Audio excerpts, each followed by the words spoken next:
everyone. My name is Miguel Myers. Welcome to my horror confessional, where every week I'll have a guest come on and talk about one classic horror movie that they haven't seen and why. We'll discuss the movie, the actors, and probably get off topic quite a bit. Once I believe that they have properly atoned, I will absolve them of their horror movie sin. Today in the confessional, we have Lesly Julien. Lesly is an independent comic writer whose work has been included in the Big Hype Volumes 1 and 2 anthologies. He's written short comics such as Ghost Gauntlet, Little Dragon Rider, and Kurdish Delight. He's written Savage Wizard and Head Cases #1 with issue twos to follow in 2024. And he's currently working on a one-shot graphic novella. Lesly, welcome to the show. Thanks for having me. Thanks for bringing me into the confessional. Yeah, thanks for being here. So we met earlier this summer or this past summer at a I don't even remember what the name of it was. Paper Dragon. Paper Dragon, right? That's coming up again pretty soon. And I was talking to Zach about going back there because it was really a lot of fun. And we were kind of tabling close to each other. And you were selling one of the books you're selling. You can't even see it on the Patreon, but it's Savage Wizard issue #1. And the artwork and the writing got me very quickly, and I was like, I need to pick this up. So I bought Savage Wizard and I read it, and I really enjoyed it. So congratulations on that. Thank you. Maybe you could tell me a bit about yourself and how long you've been making comics and what brought you into the comic book world. Yeah, so growing up, I actually didn't read a ton of comics just because there's a situation where it's like, hey, comics are expensive. I'm not going to buy a bunch of comics. But I was kind of like adjacent to it a bit. But I would say in college, there's literally like a comic shop like right across the street from University of Maryland when I went. And it was around the time that Civil War was happening. So I kind of fell into that. And actually, I've always just been a really big Ninja Turtles nerd. So also, I think the IDW series might have been starting around that same time, or maybe a little bit later. So that was another thing to pull me in. So I was reading comics for a bit, but I had never thought to make them. I had made a few as a kid, but I kind of left that alone for a long time. But basically, my girlfriend at the time, a few years later, we kind of got in a 2-person writing club. And she saw all these comics I was reading and said, why don't you make your own? I was like, I don't know how.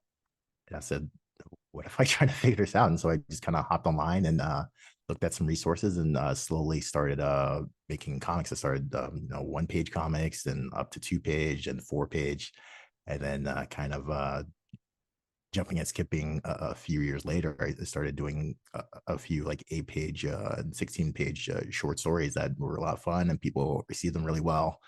And I was able to kind of find my community, and I've now been, getting into floppy stuff with the head cases and Savage Wizard, and now the graphic novella that's kind of in the process of being made. But yeah, it's been a really fun and interesting journey for me, for sure. So Savage Wizard, it's kind of like, and I know a lot of times people don't like being categorized. So if you don't like this categorization, please let me know. I'll shut the fuck up. But it feels like it's very much Sword and Sorcery and for like sure.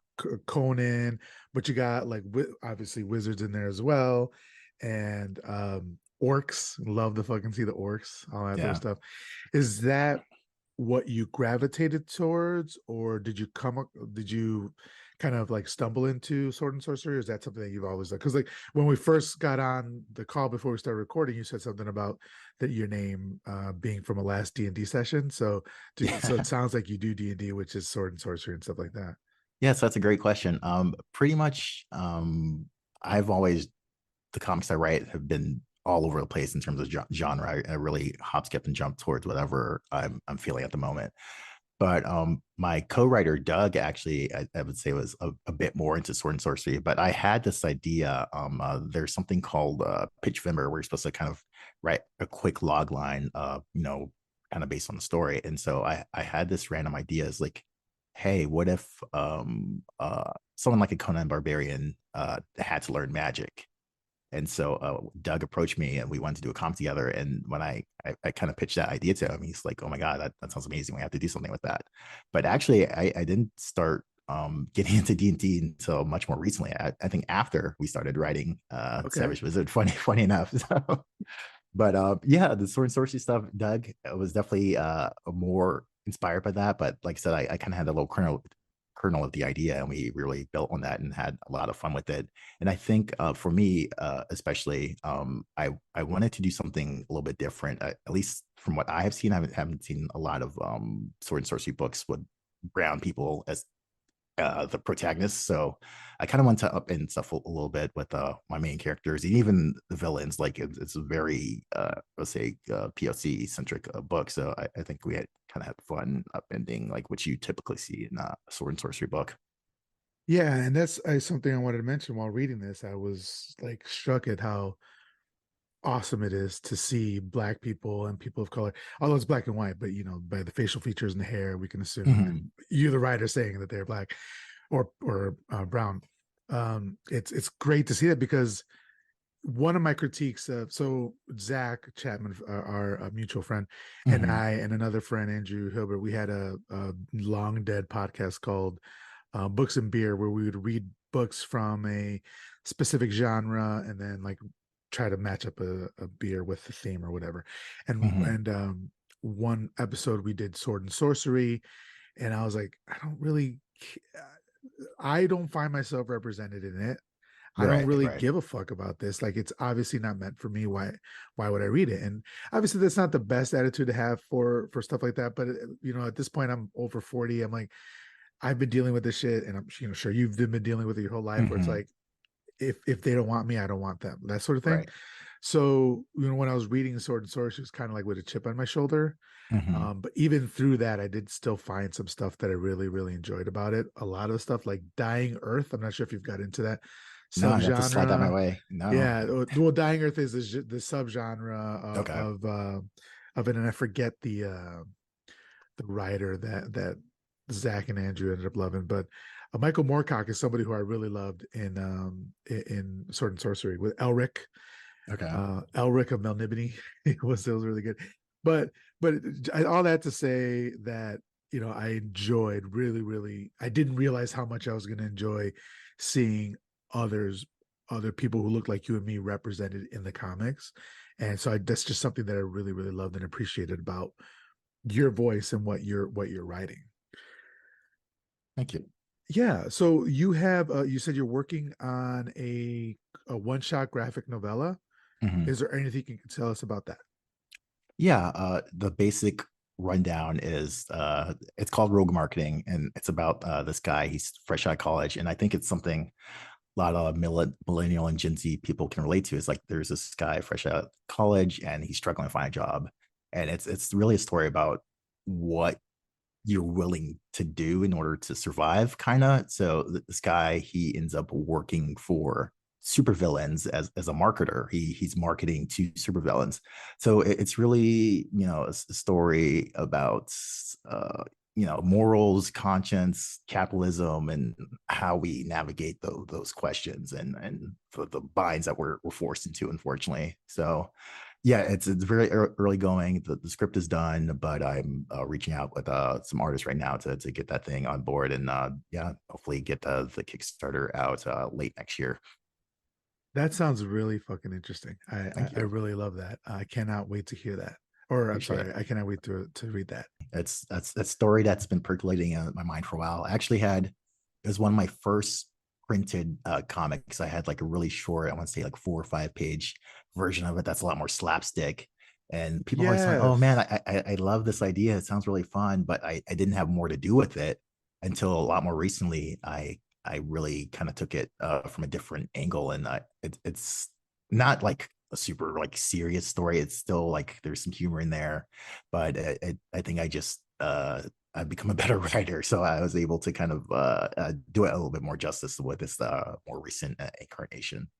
So I thought, did you happen to have that 5 page or whatever I might at have. Paper Dragon? Yeah. Okay, that I believe that because I when you said it, I'm like that sounds familiar now, of course, because I read it at your table. So do you find as a writer, do you find yourself in any parts of the characters that you write or any of the stories that you write?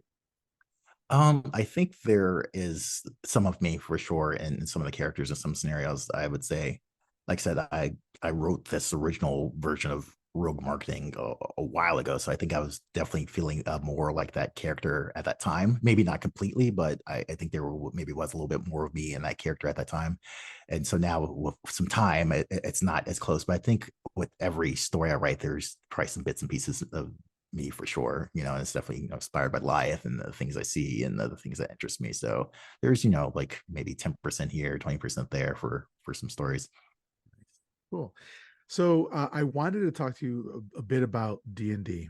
Okay. However, because it sounds like you got into it in adulthood, and that's Mm-hmm. something that me and my friend group have been kind of dabbling with. No, not even Mm-hmm. dabbling with, thinking about dabbling with. Okay. Um, but let's save it for the Sunday school sessions, which, if the audience doesn't know, is a Patreon exclusive.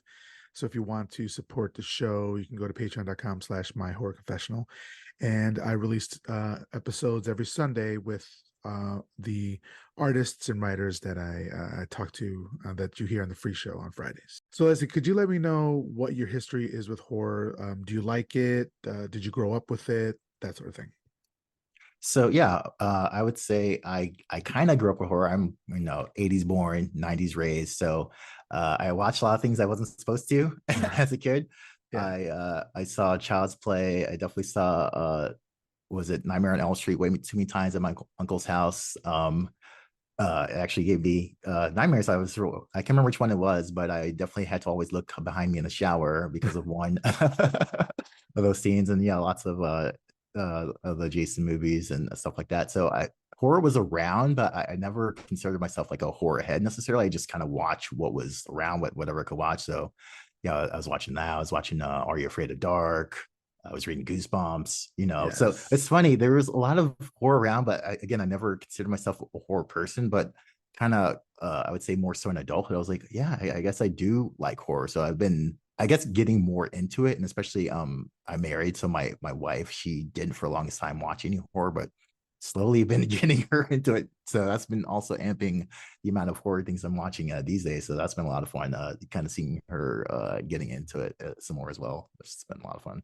That's a great journey when you could bring somebody along with you. I know my wife, she was not into horror at all. I remember the first like couple months we were together, I'm like, yeah, I'm really into Halloween, like the franchise Halloween and Michael Myers and all that. Mm. And like I sat her down, and over a period of like 5 days, we watched the whole franchise or whatever was out to that point. And like it traumatized me for Oh no, years. So I shouldn't have done that. That was but my too bad. I far, should too have soon. gone, Yeah, yeah, yeah, yeah. I get Too that. much, too soon. That's completely my fault. But little by little, like we've been together, a very long time now, and like she even asks me, "Hey, let's watch a horror movie," that sort of thing. And when that happens, I'm like, "Hell yeah, I love that." Yeah, I know. It's fun to see that kind of evolution. It's the same for my wife. Like it's funny. I've been getting into more musicals, and she's getting into more horror. So we're trading those things. And uh, we saw *Malignant*. I think it was like last year. I'm not sure if we saw that. Yeah, yeah, yeah, I think that kind of sparked it for her. It's just like this is different. And again, like she's not the biggest horror person, but she kind of understands like what she can and can't do. She's not into body horror, typically. Like she doesn't want anything too extreme. But we've been slowly watching some things together, and her interest and takes have been a lot of fun, and it's just been really, yeah, amazing to go on that journey with her and get into more stuff. And obviously, me watching more horrors is a plus, also. And so, did she watch this movie with you? Did she She watch the with did, you? yeah. Okay, all So right. she liked I it. We kind of had want fun. to hear once we get into what you thought and what your wife thought. I'd Yeah. love to hear that.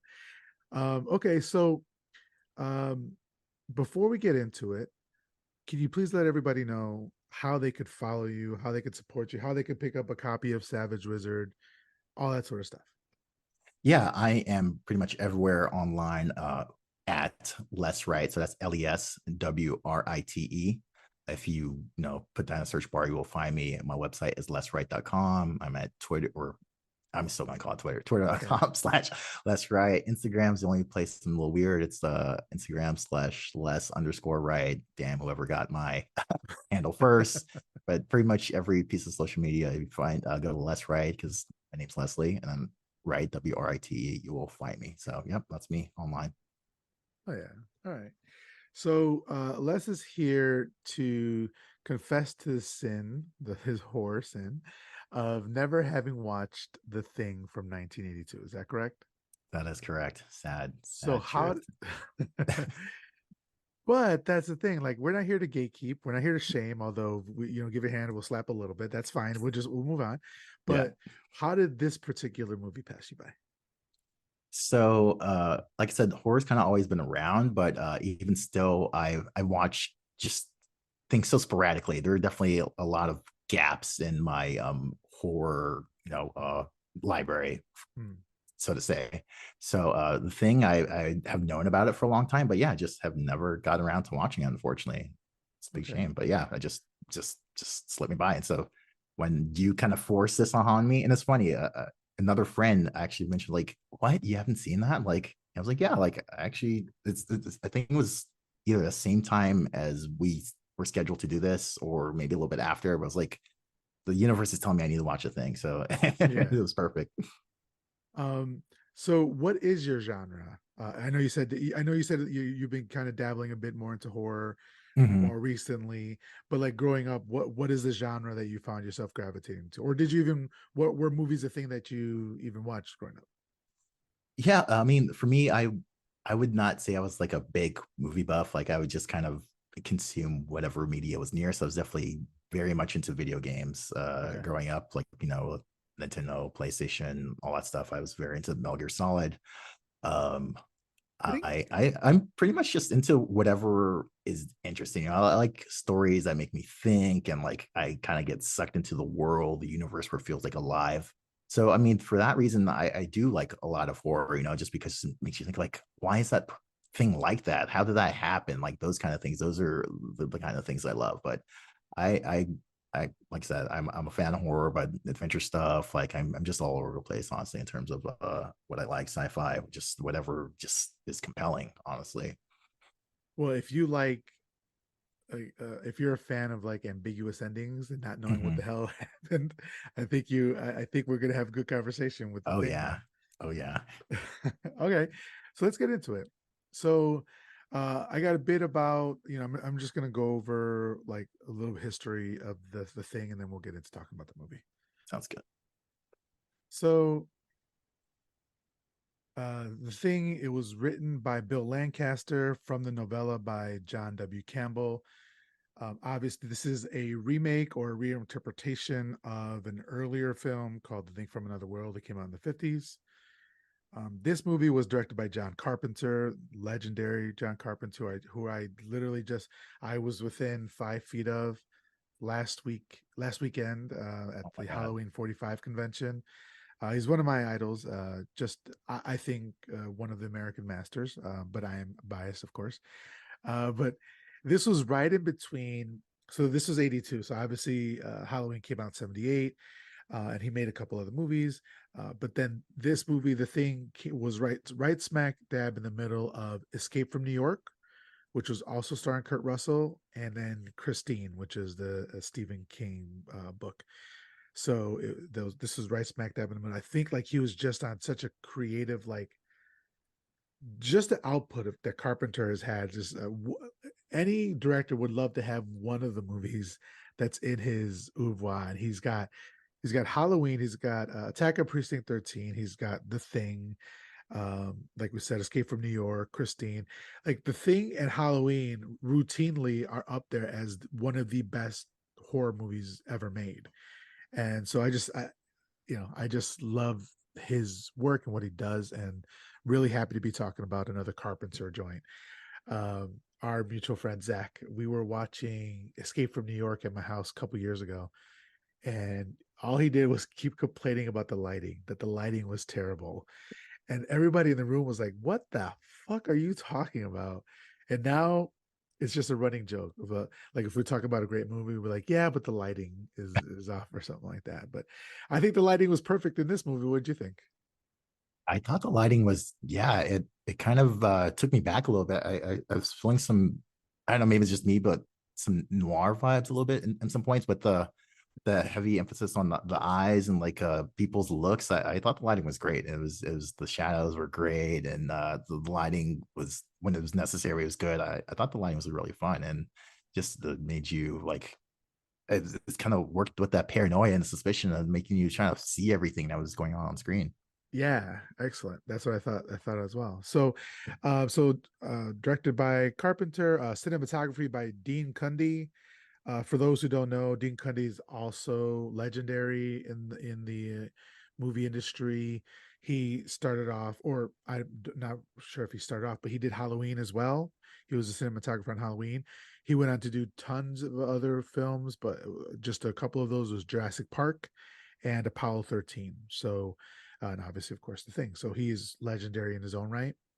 Music by Ennio Morricone, of course, legendary Italian film. I'm sorry, legendary Italian composer.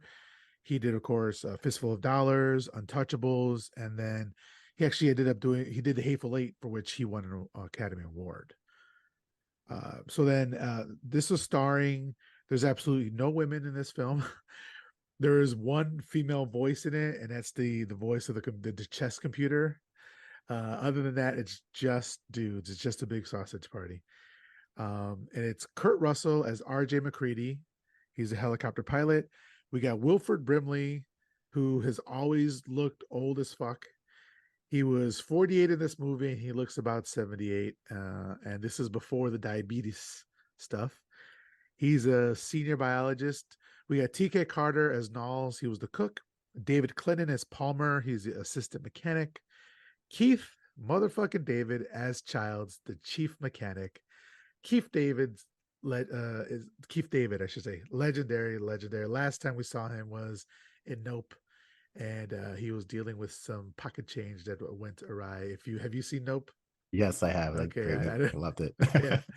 I won't go more into that for people who haven't seen it, but yeah, I absolutely love Keith David. Everything he does. Whenever I see Keith He's David brilliant. Yeah, you in know a you're gonna for a good movie, time. Oh my it's god. such a fucking good time. I was watching randomly. Oh, another Carpenter movie, They Live. That's one I also need to watch, especially since I know that Keith David's in it And again. Keith It's like, David is oh in my it. I god. was like, fuck it. And he's got a good fight scene with Roddy Roddy Piper. Piper. I know it's iconic, so It's I need to watch that one. yeah. Dude, if you want to come back on and we do Oh, that'd be They fun. Live, Heck yeah. we'll do a Carpenter series with you or something. Yes, I'm down. But yeah, because Keith David is just amazing. Then we got Richard Drizart as Dr. Copper, who's a physician. Charles Hallahan as Norris, the geologist. Peter Maloney as George Bennings, a meteorologist. Richard Mazer as Clark, the dog handler. Which why they needed, well, I guess you need one person as a dog handler, but he better have another job if he's Right. just handling dogs. Joe Polis as Fuchs, the assistant biologist. Donald Moffat as Gary, the station commander, and Thomas Waits as Windows, the radio operator. And a quick synopsis of the film. A research team in Antarctica is hunted by a shape shifting alien that assumes the appearance of its victims. So I think let's get into talking about the movie. My first note is I always forget about the spaceship beginning. So obviously this is the first time you're watching it, but for me, Mhm. this is maybe the sixth or seventh time I've watched it, and I'm always really surprised that it starts in outer space. Yeah, I was also very surprised. I knew like roughly what the thing is about. I kind of roughly know the plot, but I was very surprised like how early it forecast like, yes, this is a spaceship coming to Earth. Like I did not realize that it just started so obviously with that spaceship. Like, okay, like there Yeah, it is. and It's a little surprising. for me, I'm very I I have problems with sci-fi. I just sometimes a lot of times I don't connect with it, and it Mm, might have to do with what we were talking about with Sword and Sorcery and sort of stuff. Like they never showed yeah. a lot of people of color in it, so I just really care about it.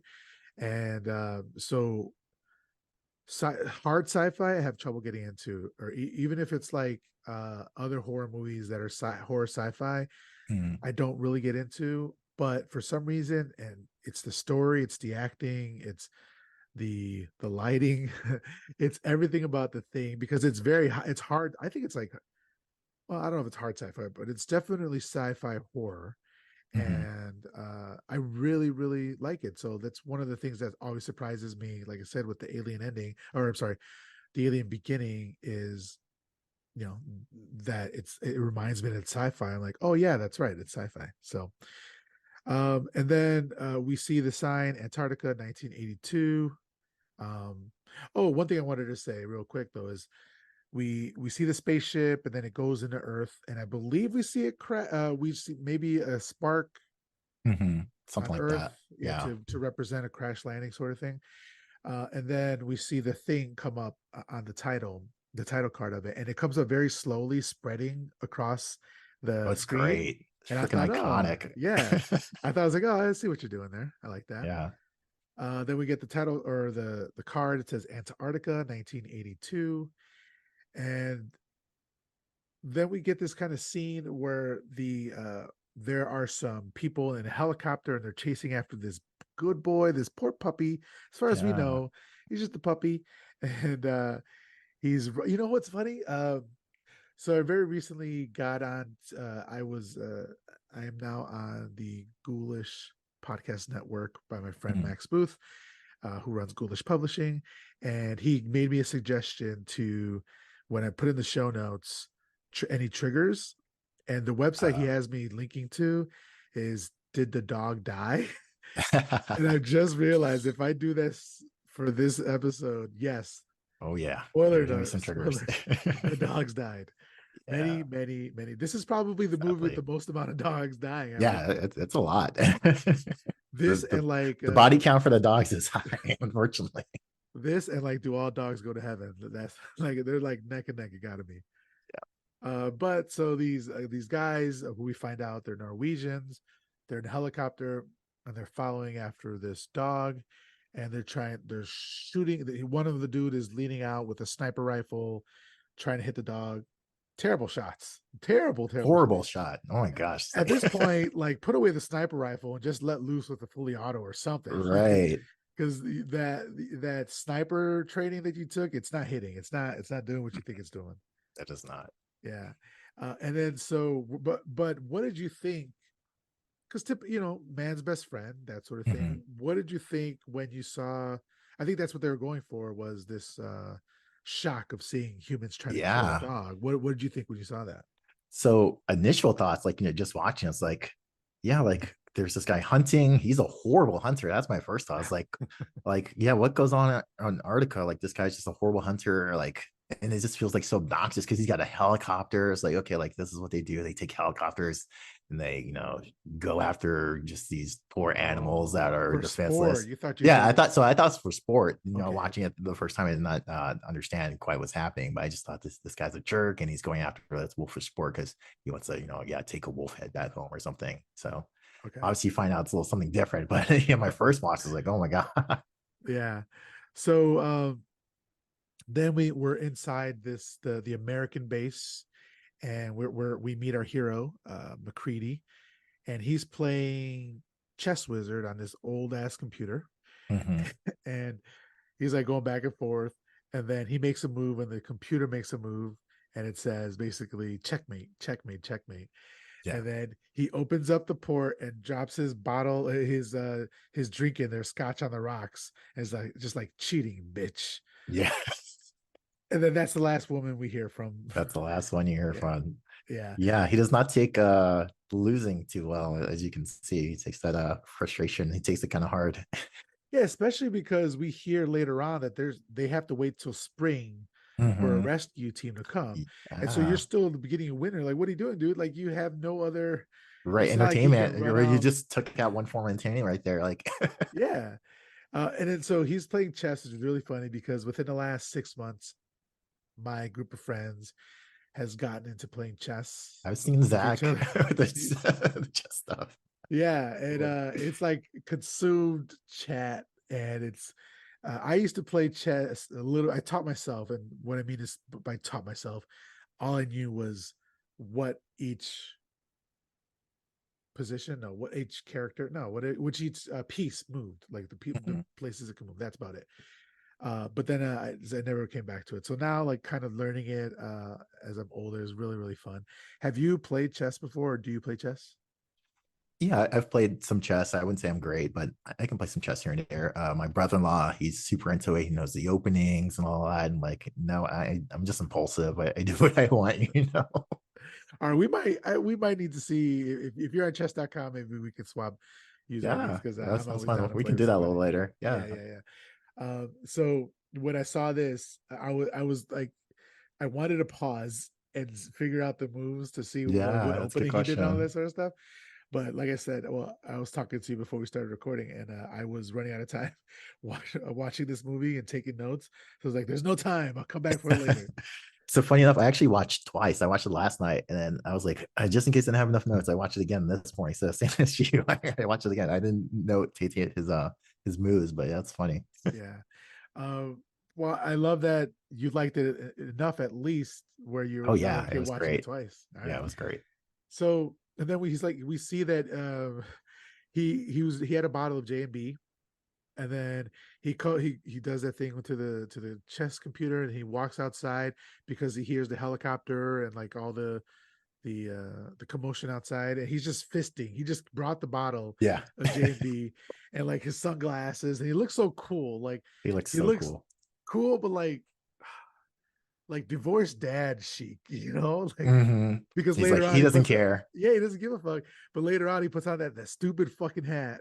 I felt like they're going for like he's a cowboy, like he doesn't care. He kind of bends the rules a little bit. He's got his glasses on, he's got his silly cowboy hat. Like, yeah, McCready feels like a cowboy, you know, Yeah, flying his copter. Like this guy's wild. It's a little rough around 100%. the edges. So then the Norwegians land because they're not able to hit anything. And Oh, can't hit the brass out of a barn. yeah, and then one of the dumbass Norwegians, like I'm sure like I think it if was the they just first guy, the guy that was shooting. He grabs a grenade and it slips, and the pilot is like, "Oh crap!" And he tries to uncover it in the snow, and unfortunately for him, he blows up. So he not only misses a dog, he kills his comrade, and then he's just single minded though. He just goes. He's still running after it into the base and blows up the helicopter in the and blows up the process. helicopter in the process. Yes. Yeah. Um it's a bit like Keystone Cops, or just like it's, at this point, just silly. But what I Mm-hmm. was gonna say is like we don't know, like this is the end of a dark night for them. Right. Like Right. I love how the beginning of this movie feels like the ending of the Norwegians movie, right? Mm-hmm.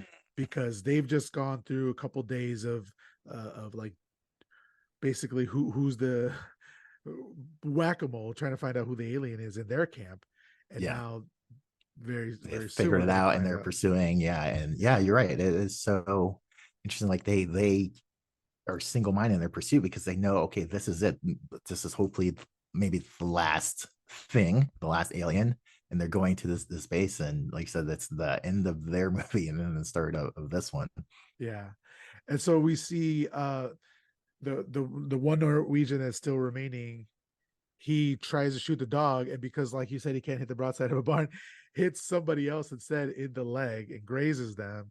Yeah. And so Gary ends up pulling his strap, and the Norwegian catches one to the dome, and he's Yep. gone.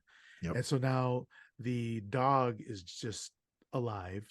And I know he was saying something before that, like he was saying something He in, said something, and I wouldn't translate it, but he said something in Norwegian before he got shot by Gary, like you said.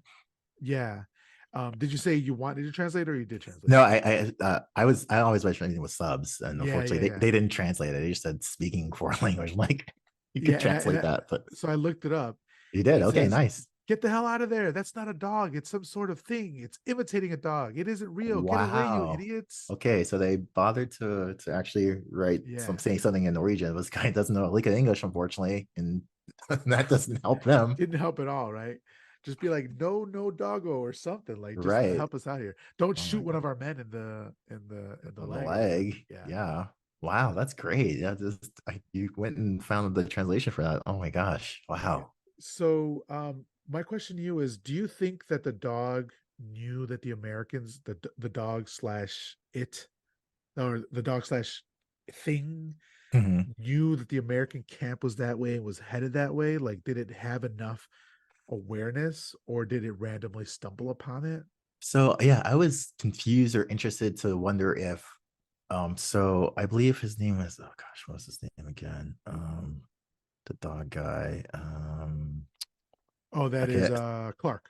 Clark. Yeah. So uh later on, a little, I'm jumping ahead a tiny bit, but Yeah. later on, someone says that like, okay, this dog's been out this whole time. So I was like, was that one of her dogs that literally just left the camp and then interacted with the alien, Oh, or I see. is it random?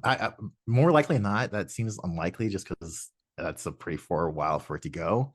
But that is a question that crossed my mind is yeah, was that their dog that happened to get captured by the thing, or yeah, the thing just luckily stumble onto their base because it's being pursued by a freaking helicopter and is going anywhere it can to escape. Yeah, because it's like any what do they say? Any port in a storm sort of thing. Yeah, exactly.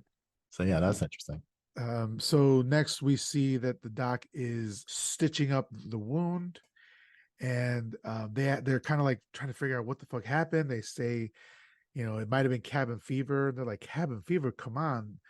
Like, there's got to be a better explanation than that. And also, I'm thinking, just isolate the dog. Like, obviously, there was. Mhm. If you see some dudes willing to get killed to kill this Mhm. dog, there's got to be something.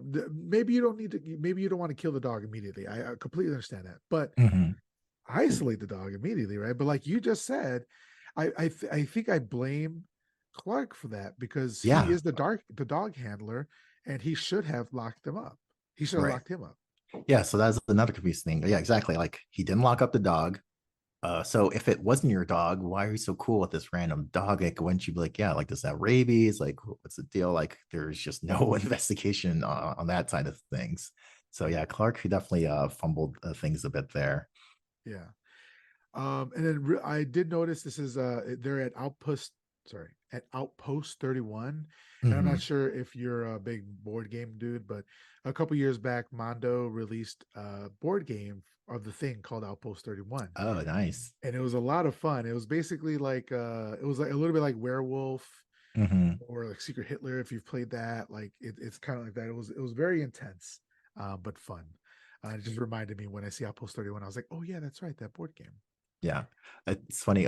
You bringing that up. One thing, my wife mentioned was that I would say it makes a lot more sense now, but that's was that Among Us is kind of like borrowing from the thing. Well, obviously, I think a lot of people know that, but it's just kind of yeah, it's funny observation on her Yeah, part. no, that I said it later on. I'm like, this is basically like the most high stakes game of Among Us that's ever Yes, happened. yes. And then so they're asking, who's a radio guy? Fuck, radio. Windows, Windows. Duh, There you yeah, go. Yeah. Windows. Oh, sorry. Um, One thing I want to interject. yeah, So when the stuff is going on and the dog is coming and the Norwegian guy is shooting and explosions are going, I'll say I'm not sure Carpenter did this intentionally or it's just maybe like an 80s thing, but like everyone feels very calm or very like understated, I would say, for like the chaos that's going on, you know. I thought that was very interesting, the way that yeah, that people is kind of reacted to true. things. I wonder if they chalk it up to like, how they have there's personality tests for like Mhm. uh Jesus Christ, I can only think of spacemen. Oh, like yeah, for going like a space station or something like that, Yeah. because What like are they you're called? They're isolated astronaut. astronauts. Jesus It's a Christ. mind blank. Now I get that. My mind sometimes it's Yeah, like simple things you get stuck on. yeah, spaceman. Spaceman, cosmonaut. Yeah, Yeah, astronauts. No, no. That astronaut. makes sense Like if they you're have. gonna, yeah, like be like I said, isolated by yourself. You're really gonna be super self-reliant. It's like just not the time to panic. You have to suck it up, deal with it, and kind of move on to a little bit because you're not gonna be able to call on the cavalry to help you out. Like so, I guess Yeah, that makes sense in that regard when you put it out like that. but is it Blair Mm-hmm. ends up losing his shit pretty fucking quickly, and we'll You did, talk about that. But yeah. yeah, so and then kind of like maybe they do the personality test, maybe they don't because Blair kind of crumpled very quickly. Mm-hmm. But so they ask Windows if he's able to contact anybody. He says he has been able to contact anybody in 2 weeks. And I know that there was some because obviously this movie is huge. There's a huge following, a huge cult following, and people wonder what that means. not able to contact anybody in 2 weeks. Mm. Um, because some people say, does that mean that the alien got out somehow and has taken over the rest of the world, and Oh. these guys don't know it yet? Hmm. But it doesn't really make sense for the timeline because we see that the Norwegians are the ones who uncovered the alien. Then the alien took over their camp, and it's going to spread from here. It's not going to have come from Right. Yeah, it seems outside. unlikely. Yeah, so I don't know what they meant, what they're trying to say by the 2 weeks thing. Maybe oh, maybe the Norwegian alien came over there and dismantled their comms, and so I always had it like a backup. Like I don't know, there's like reasons why, but I'm always like curious. It seemed like a very important plot point Hmm. that never comes back, so I was just curious Right. about that. Yeah, that is interesting. Then we see Niles come in, and he's on his rollerblades or roller Those skates, are looking states. Yep. cool. Yep. And he's like, maybe we're at war with Norway, which I thought was a pretty good line. Yeah. And they're like, they didn't go crazy. There was 8 weeks was not enough for them to go bonkers. And so they want to go to the camp because they said they have a log of the people that were up there, and there's supposed to be 10 people. 2 people obviously died there. So there's about 8 people left. So they want to go to the camp to check it out. And go ahead. Yeah. So yeah, Null's introduction is great, and I think is around that scene after I think his name was Roger or whoever got shot. He tells Knowles to keep it down, right? Because he's Yes, he just blasting got blasting he's blasting radio, and they're playing very superstitious. Which the first time I didn't pick up on that. Maybe it's nothing, but being very superstitious, it's like, hey, like, is there something going on? Like, it's oh a little yeah. nod and wink That's true. I maybe like from that. A little Stevie Wonder to get your mind thinking. Like, yeah. okay. Yeah. So just something that crossed my mind on my second watch.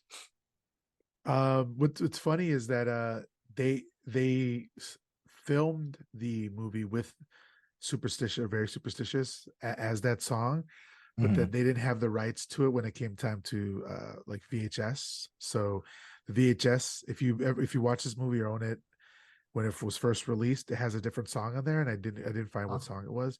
But then they interesting. eventually got the rights back, so they have the rights of moving forward. So like on Blu-rays and DVDs and later releases, it's Stevie Wonder is back on the soundtrack. Okay. Huh. I wonder what Uh, song they replaced it with for the yeah. interim. So then, one thing that I noticed on my sixth or seventh watch of this movie is that there's musical stings. So we just saw a musical sting when we see the dog.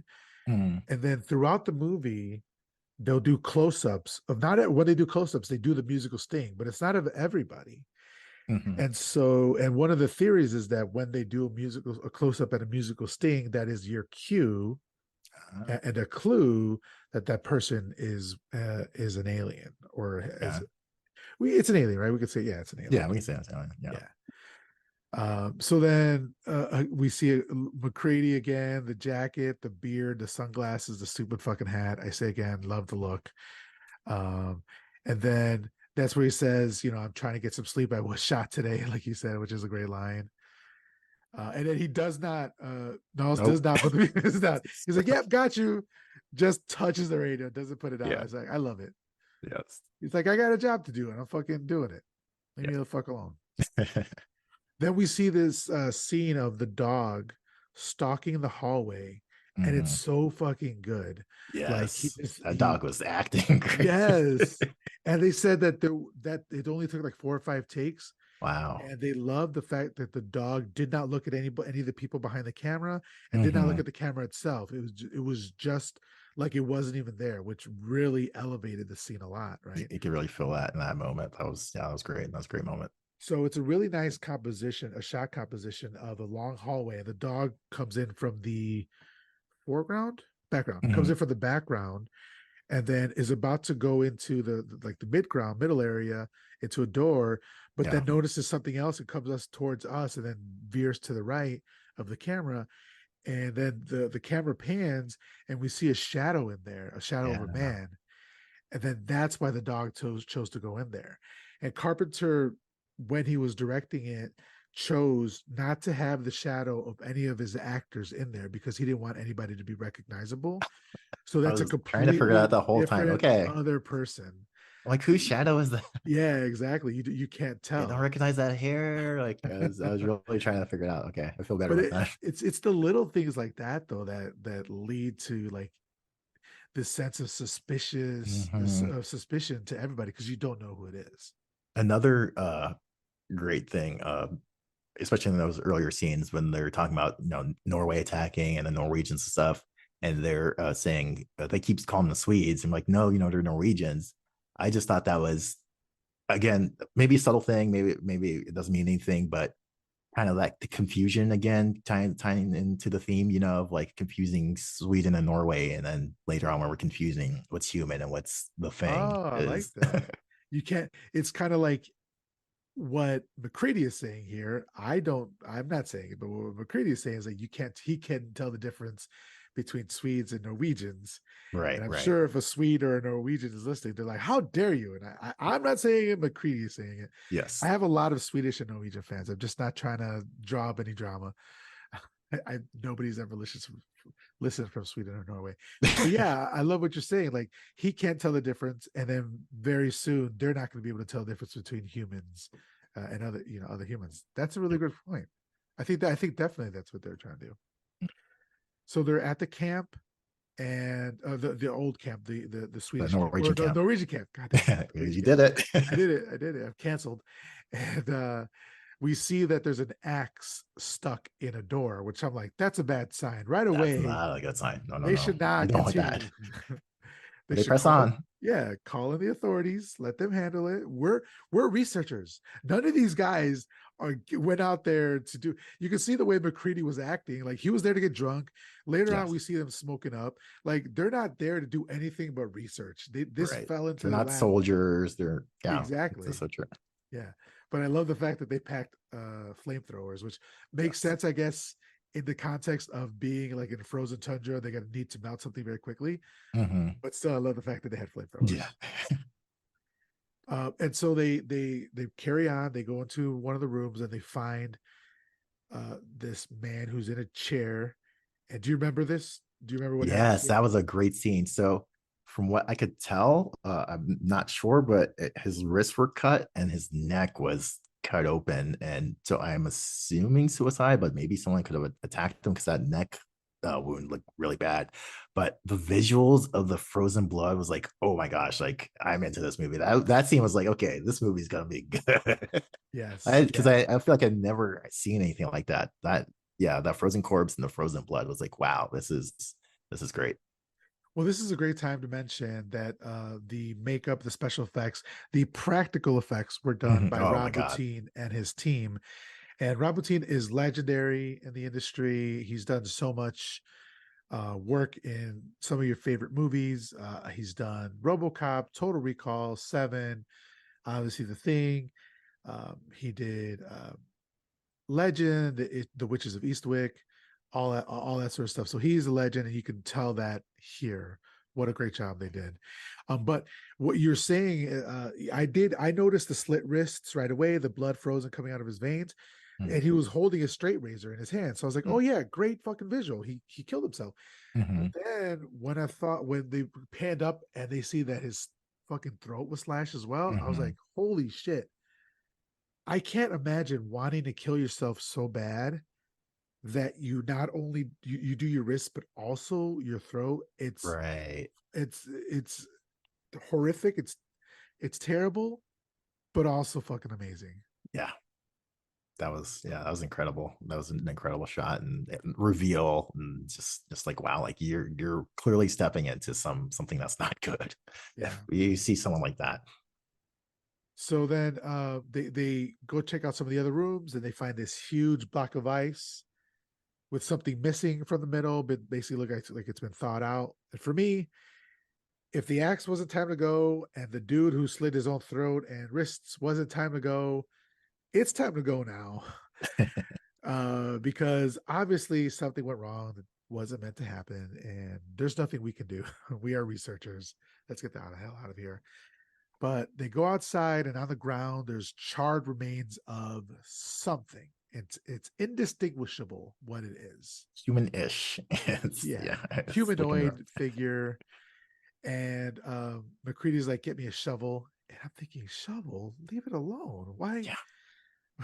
Why bring it here? Why? What are we doing, fellas? It's What are we funny when doing? he said that initially, I thought he was trying to bury it, and then clearly you find out very quickly later he's not. But yeah, for some reason that's where my mind went when he said, "Give me a shovel." It's like, oh, he's gonna bury it because he feels bad. I was like, oh, well, no, they're bringing that with them to do some investigation.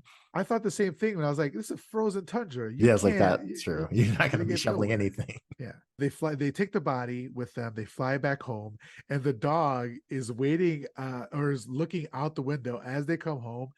It's so hilarious. It reminded me of when you were a kid and you were bad at school, and the school called your parents, and you're at home now waiting for them to Just come waiting for home them. to see if like you're in trouble. That's what the dog looks That's like. what He's like, fuck, do they know? Do they know? Fuck. they know It, something's up.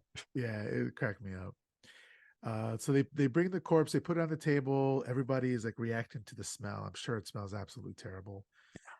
Again, we see Wilford Brimley is the one. No, it might have been the doc. I forget. I'm sure it's the doctor who's doing the autopsy. Wilford Brimley is the senior biologist, so maybe he did the autopsy. I'll go with Wilford Brimley because that's what it says in my notes.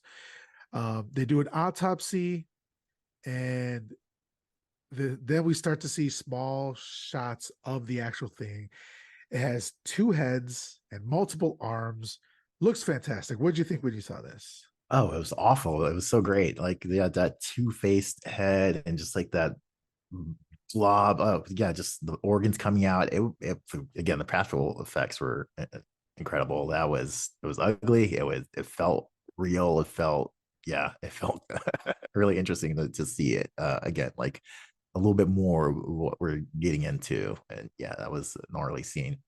So I know, like with John Carpenter's Halloween, a lot of people said that if it wasn't for the music, the movie wouldn't be as good as it is, and I agree with that. Mm. The music is a huge part of it. And with this movie, I think the movie wouldn't be as good as it was without the practical effects that Oh yeah. Rob Bottin and his team did. And I was really, really surprised to find out that Rob was 22 years old Wow. while he was making the effects for this movie. They trusted that guy. 22. I don't think I did Yeah. anything that impressive when I was He 22. was That's also the incredible. lowest bidder. They had three bids. Okay, there you One go. of them was James Cameron, and Rob Bottin came in as the lowest bid, but still he did an absolutely amazing job. Oh, amazing. But he ended up he was diagnosed with exhaustion and an ulcer, and he got pneumonia, and he had to be admitted to a hospital by the time they were in post production, and he had to force himself to slow down a little bit because Wow. he put his whole Rob Badussi into this into this fucking movie. He put the whole Yeah. thing into it. Oh my gosh, it paid off. Well, man, he worked himself a bit hard there. Oh my gosh, it paid off. Yeah. So then again, we get this. We hear a musical sting again when we see the dog. So this is when I started to catch on to it because I was like, every time we see that dog, they do that musical sting. So I wanted to keep Uh, track of it.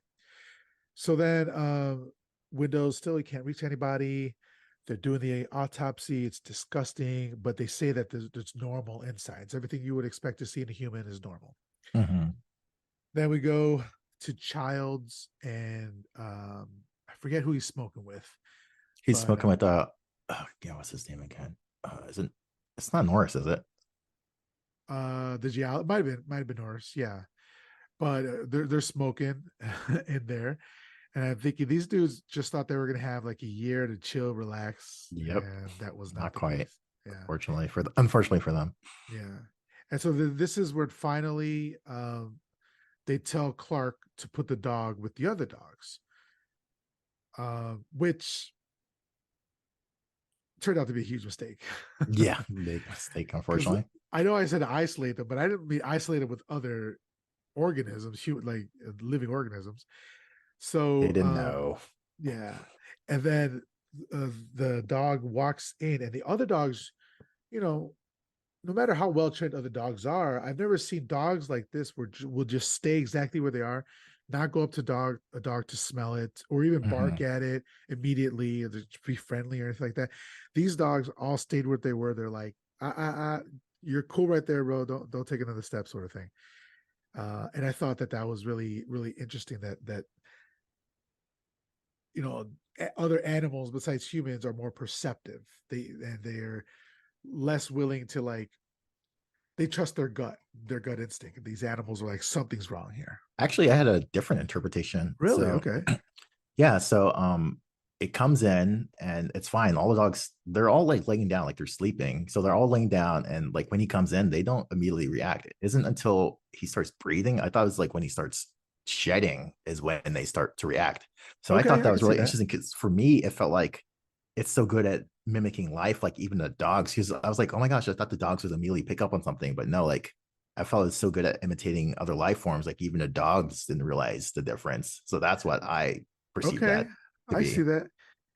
Les, I don't like being corrected a lot on the show, but I think you just corrected me, and that's fine. I'll go with your interpretation. I like that. Okay.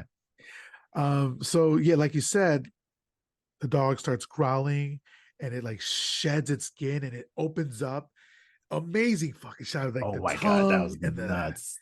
so fucking amazing. What That was I just nuts. got to ask you, what did you think of when you saw that? So that reveal, it's like, wow, that is disgusting. Yeah, so like the tentacles start coming out, and they kind of get spidery, and the mouth opens up, and yeah, what you call him, the Demogorgon? Yeah, yeah, give me the Demogorgon vibes from Demogorgon? Stranger Things. Like, I bet you guys were thinking of the thing when you designed that, because yeah, like the way it opened up is just like the same kind of petal face. Like, oh, that was so gross, and yeah, that was great. That was, yeah, I love that.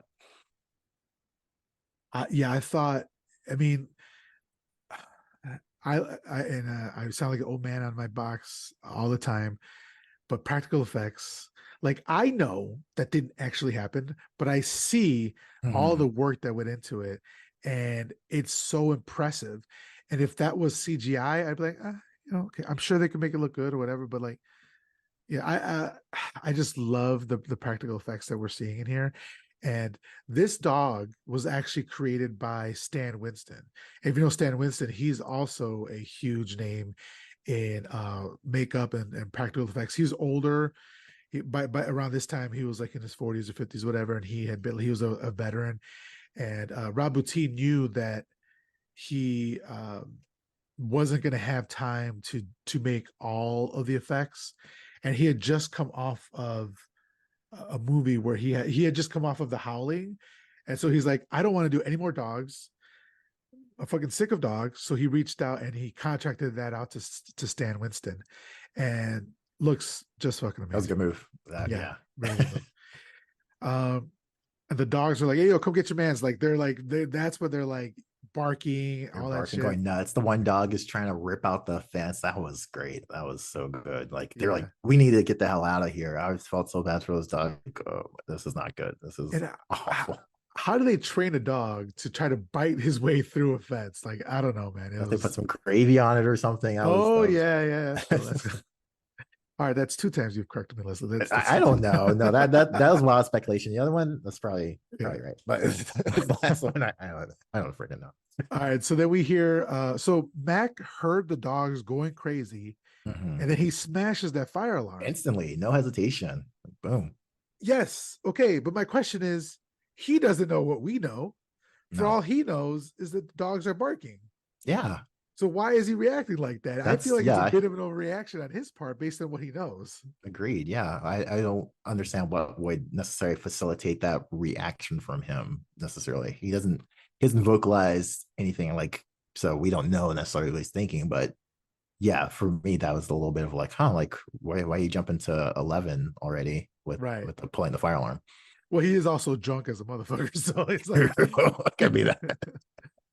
so he tells somebody to tell Childs to come over, and then that person runs and tells Childs, hey, Mac wants the flamethrower. And Mac's like, he wants the what? But it's a perfect response by Child. See, that is what I would expect when Mhm. somebody takes it to 11. I wasn't Right. expecting that yet. It's He like, wants, you want an effing flamethrower? What do you want a flamethrower for? but keep in mind, we're in a facility that if this burns down, we are fucked, Right. right? So you Right. want to use that as sparingly as possible, and Mhm. definitely not inside. And Yeah. they end up using the flamethrower as their number one weapon later on. Yes. There's a whole bunch. So I was tiny bit confused, or maybe I'm overthinking. Uh, well, you can go into the scene a little bit more, and then I'll actually have my question. Sure. So we go back to the dog, and the dog has just transformed itself into this blob, and it's attacked other dogs, and it's now starting to like pull them in with its tentacles. And then yeah, it tries to escape as well. Oh, Mhm. we even see scenes where the dog is the monster is like throwing some sort of viscous liquid on the other dogs. Come to find Mhm. out that's this like powder mixed with water that turns into gel. It's the same thing that they used to make for the inside of Twinkies. So if you eat Huh. Twinkies, that's what that's like the same thing as what the monster was just vomiting on the dog. So good for us. Yeah. And that fucks me up whenever they use like food grade stuff, Mhm. and they use like a lot KY jelly as well for other things, but like food grade stuff. When I found out that, have you ever seen Return of the Living Dead? Um, I'm not sure, honestly. Sadly, I've seen the Okay. first one, but I can't remember if I've seen Return. Uh, well, yeah. So with Return of the Living Dead, there's this creature, there's a zombie called Tarman, Mhm. and Tarman is one that's been in, I won't give too much away because it's a great movie, but anyway, he's got what looks like tar all over him, and he's kind of like sliding all over the place. And Yeah. they said that what they used to make him look like all like covered in goo was the same stuff that you find that they use for jelly donuts. And I'm a jelly donut man. I fucking love jelly donuts, as you can tell. So when I found that out, I was like, "Fuck!" I didn't want to know that. Right. Yeah. It's I like still eat jelly donuts. I don't give a fuck. But still, every time I eat it, I'm like, "Oh man," you know? it takes you back a little bit. Yeah.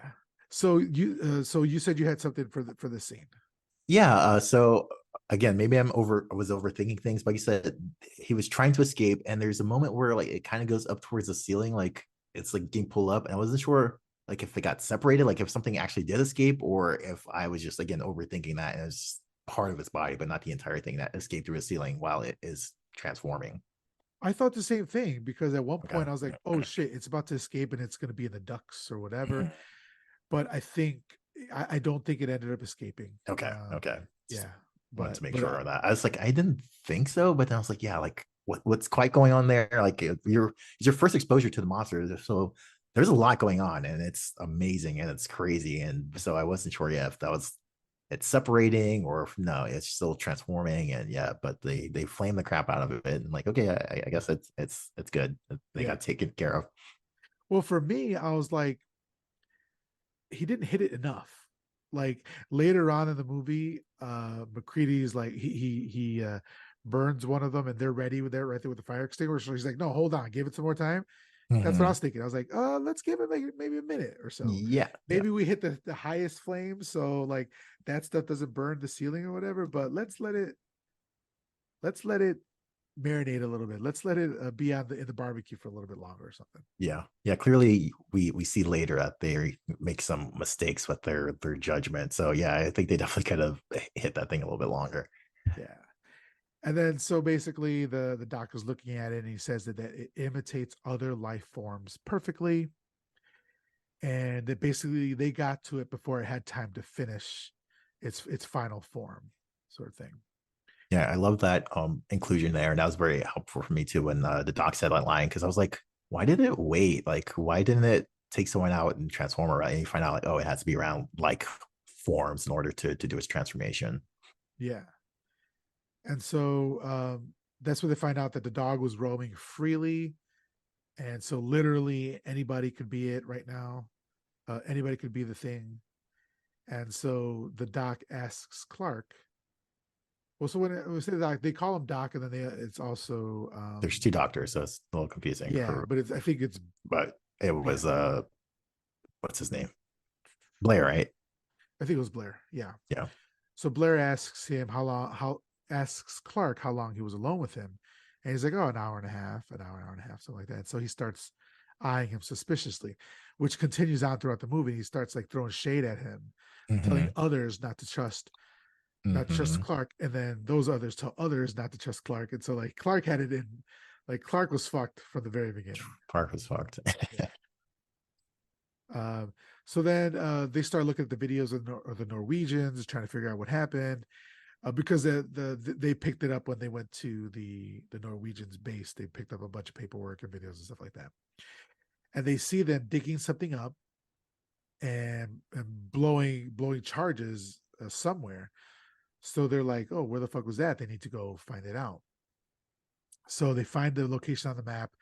They fly there, and there's this huge, or there's like this aerial shot we see, or maybe no, maybe they walk up to it. They walk up to it, this huge spaceship slash flying saucer that was in the snow, was in the ice, I should say. And the way they shot this, they were in a parking lot and in the Universal Studios, I think, and it was basically a big, sorry, it was basically a big green screen, and then it was a matte drawing that we saw that they superimposed on that Oh part. wow, So that's great.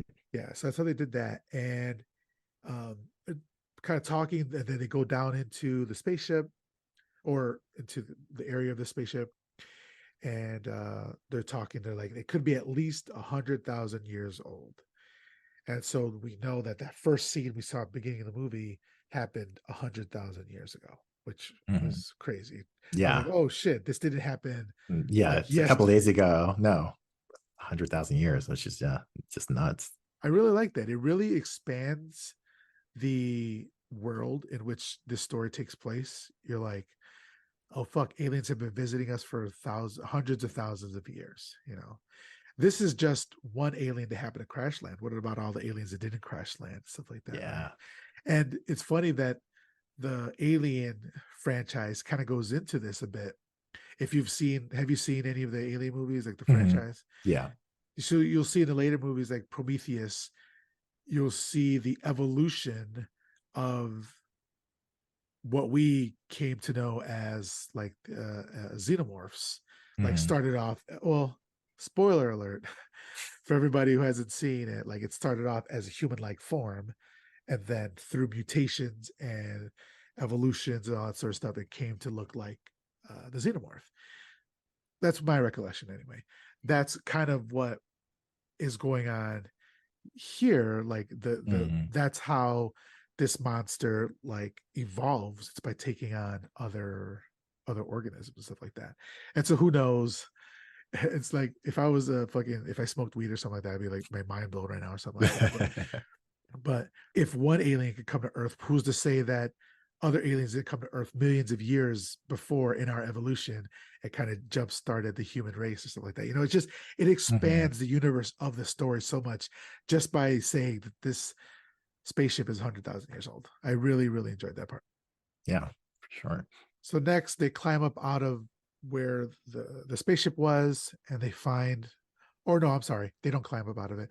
They walk a bit further and they find a huge section of ice where a block was taken from. And so now we understand that Mhm. that block of ice that's missing is what we saw at the Norwegian camp. Right. And so we could assume, even what McCready says later, is that the spaceship crash landed on Earth.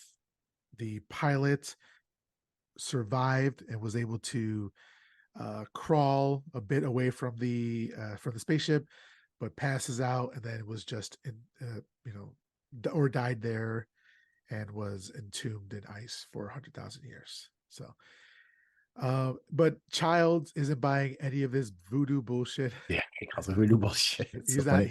He's not with the shits. No, he's not with the shit. It's so funny.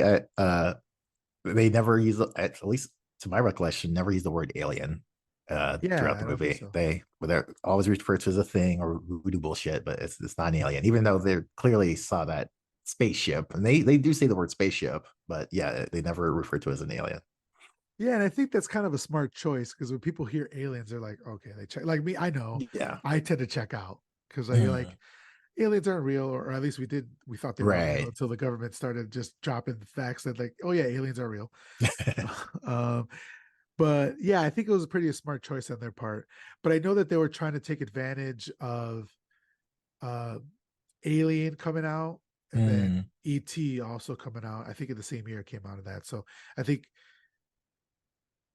I think that like playing in the world of sci-fi and aliens was a good choice, but maybe not saying Just a tiny bit. alien. Yeah, exactly. Right. Not Yeah. going all the way in, but Yeah. borrowing a little bit from that. Yeah. So then Niles complains about somebody throwing their dirty ass drawers into the kitchen trash. I was like, oh, why are you holding it with no No gloves? hand, no You're our gloves. cook. I'm hoping you're washing your hands. But yeah, I mean, are you picking up somebody's dirty ass drawers for the kitchen for the No, trash? no, no, no, no. Grab a bag, Knowles. What are you Yeah. doing? And then he's like, I want to keep my kitchen clean. I mean, to be fair, they did throw it in the trash. What else are you Yeah. looking for? But this starts like nothing really comes of this right now, but Hmm. it starts to come later on a couple times where somebody's uh, ripped clothes have come Hmm. up. So then there's a musical sting on somebody again, and guess who it is? It's Blair. Blair. Oh man. Very Yeah, interesting. I wasn't sure. So it's so great that you noticed these things because throughout the movie, I still wasn't quite sure until later. But like, yeah, I was just like, is he or isn't he? So that's so cool that the things kind of allow you to maybe hone in a little bit more on your suspicion. Yeah, and I like that they don't tell you, but Hmm. they hint towards you. Yeah. And towards the end, I think Carpenter, after the movie came out, kind of just came out and said some shit. Yeah. Because Carpenter's he's a grumpy old man. Yeah. But I like in the movie that it's not fed to you. I really, Hmm. really enjoyed that. So then we get this kind of 1982 computer reenactment of cells taking over. I thought it That was was fun. hilarious. That was Yeah. fun. It's like good Uh, for you using the computer. Actually, I felt it's like, wow, okay, doing some work. yeah. And is Blair, I believe Blair is using the computer.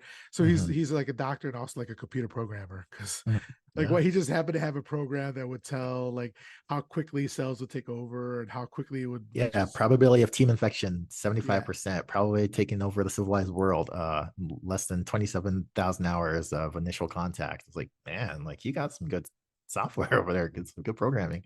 yeah. And the 27,000 hours roughly equates to 1,125 days or 3 years and 1 month. Thank you for doing math So, there. yeah, so that would be how long it would take from first infection in the outside world Mhm. to when it completely takes over, Wow, which three is a years. lot slower than I thought, but Hmm. still terrifying because there's billions and billions of people on the world, you know. Yeah. So then this is when Blair kind of grabs his gun. He's like, okay, I got to do something, but we're not sure what he's going to do. Hmm. Then Mac is in his office, his shack or whatever, playing with the drawers that were found in the kitchen. He just got them in his hands Yeah, and he's he's looking at them. examining them and like, what are you What is doing? happening? What is He's happening? like, I know this scent. I'm gonna figure out these drawers. He's like trying to sniff it out. I can't even do it. My nose is still stuffed, so stuffed. But yeah, I just thought it was really the way people are interacting with these fucking drawers is blowing my mind here. And again, like you said, it's like you think they're going to be more integral or give you some good clues, and it really doesn't lead to anything. They're just like just playing with drawers. Yeah. So then um Fuchs Yeah, wants to Fuchs. talk with Hmm. Mac solo. So they go outside into one of the cats, the big cats or whatever, and he says that something is wrong with Blair. And he has suspicions on Blair. But while this is happening back in the examination room where they were doing the autopsy, we see that the thing, oh, actually, I'm sorry, they moved it to the storage I shed. moved it. Hmm. Yeah, but the thing is under a blanket and it starts moving and it's stripping Yes. like this ichor stuff. So Hmm. it looks really great. But he says that McCready's like, I'm tired. I want to go to sleep. He's like, just think about it for a second. It needs to be alone and in close proximity with a life form to be absorbed. And he says the chameleon strikes in the dark. So now we're kind of where like everybody's starting to suspect everybody, Hmm. and it's going from like this very big for me. It went from like this very big movie where we're talking about um, uh, implications for the world to this very very small story about a group of men who don't who each like suspects the other and it's like really dark, and it still has real world implications, like because if somebody escapes and all that. Mhm. But I don't know. I just love the fact that most of it is playing on interpersonal relationships. You know, Yeah. so Bennings Innings. was That's what it left was. alone Fortunately for with innings. yeah. At this point, I'm not being left alone with the body. I'm not being left alone. We're No, not doing twosies, three. We're staying together. that's the thing that was a little frustrating. And honestly, this kind of, typical horror thing. It's like, why don't you guys just all stay together? Why are people splitting up? There should be more team, we should be as together as possible. No one should be by themselves at the very least. Should always be in groups of twos, threes Yeah. if preferable, just not leaving each other alone. But unfortunately, yeah, Windows leaves, and yeah, the thing gets to get the Bennings. up on Bennings, unfortunately.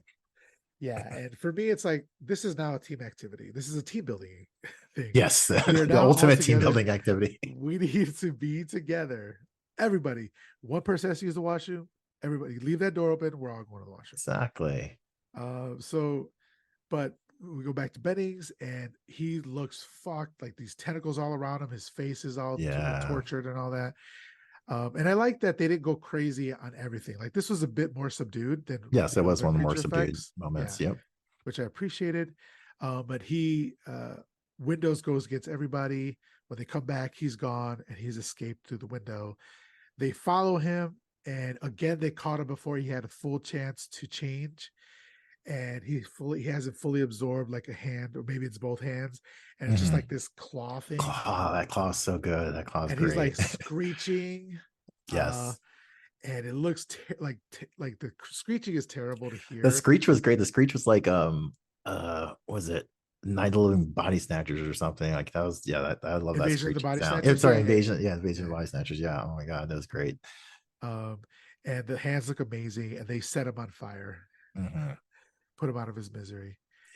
Then they drag all the other bodies outside, and they set fire to them. And I heard, I'm not sure if you picked up on it or if you heard it, more screeching coming from this Oh, pile of I body. don't think I It was did. very small, Mhm. but that means that they were still alive. So it was a great idea to It burn was them great. again. You know.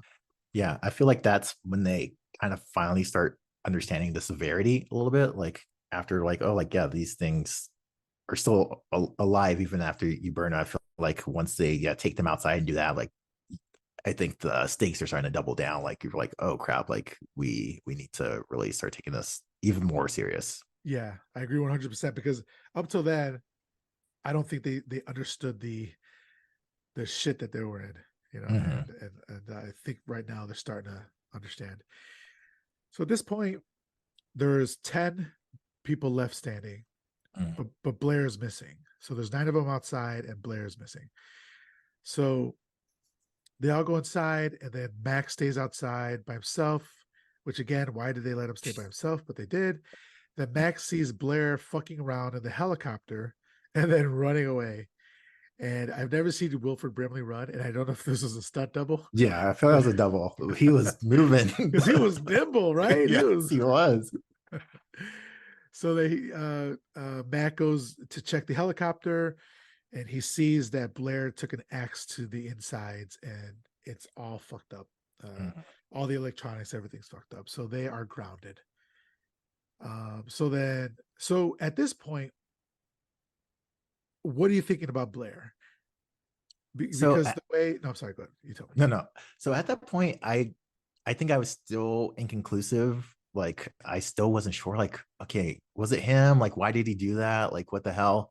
And so at that very moment, I might have thought it was him, but then I guess when we jump forward a little bit, and he's just going crazy. I was again like kind of mixed up. So I think the Carpenter did just really good job, like planting those seeds of doubt. Like, oh, I could see how someone just might have a nervous breakdown or snap, like based on this incredibly traumatic and weird stuff that's going on. But I would say I wasn't, one, initially sure if it was Blair that took apart the stuff in the helicopter, even though McCready said it. And then two, I was still willing to give some benefit of the doubt in terms of if he was the thing or not. I was like, oh, like He's just, I don't know. I for some reason I like Blair, and I was like, no, it's not him. It's not. Yeah. So then back in, so while he's still outside, um, Mac hears a shot coming from inside. And then he goes inside and he sees that Blair's kind of like gone crazy. He's taking an axe to the comms. Everybody's like trying to stop him, but he's got an axe and a gun. He's shooting at people. And then McCready asks, or tell, all of a sudden, McCready is the boss. He's the boss in Yeah. charge. He's just bossing people around, and he tells Childs to go check the tractor to see if Mm-hmm. it's still working, but he's fucked that up as well. And in the meantime, Blair is basically saying, "You think that it wants to be a dog? You think that that's its final form? No, it wants to be us. That's the form that it wants to finally get to." Mm-hmm. And I hadn't thought about it until that point. But Yeah. yeah, like on Earth, we are the apex predator. And of Right. course, it wants to be the apex predator. Mm-hmm. And it just hasn't had the opportunity to Right. do that yet. And so, in my eyes, at this point, Blair is trying to stop that. And Blair's Right. like, That's how I we're was all thinking. dead. We're all going Yes. to die. We need to understand that we need to sacrifice ourselves to save the rest of humanity. And Mm-hmm. actually, the rest of all living organisms, as you can see, it could True. take on any Mm-hmm. living thing, you know? So I was like, he's the real hero. Okay, I'm glad you felt similarly. Yeah. So finally, like he shoots off his last shot. He's out of bullets. They try to subdue him, and then he takes the back of the axe to like a door. Sorry, to a table, Mm. and it looked to me, it looked like a real axe, and it looked like a real table, and it came very close to what the fuck's his name, to Kurt Windows? Russell's Oh face. no, girl. Yeah, And I yeah, was like, true, true. wow, like these, Yeah. because what I found out about what they were doing with the explosives, like I'm sure that they didn't take the most precaution out No. here, because a lot of people were doing their own stunts and all that sort of shit. So um they finally subdue him, and they take him out into the tool shed, where he is basically like a jail for him. Mm-hmm. And then Mac is talking with somebody, and he says, "I don't know who to trust." And I don't remember who says these lines, but basically he says, "I don't know who to trust." And he says, "I know what you mean. Trust is a hard thing to come by nowadays." Oh, I know, that's Blair and Mac talking. So Mm-hmm. Blair says, "I don't know who to trust," and Mac says, "I know what you mean. Trust is a hard thing to come by Yeah, nowadays." that was a great line. Yeah, and then this is where Blair tells Mac to watch Clark, which he's sowing Oh, those that tease it out.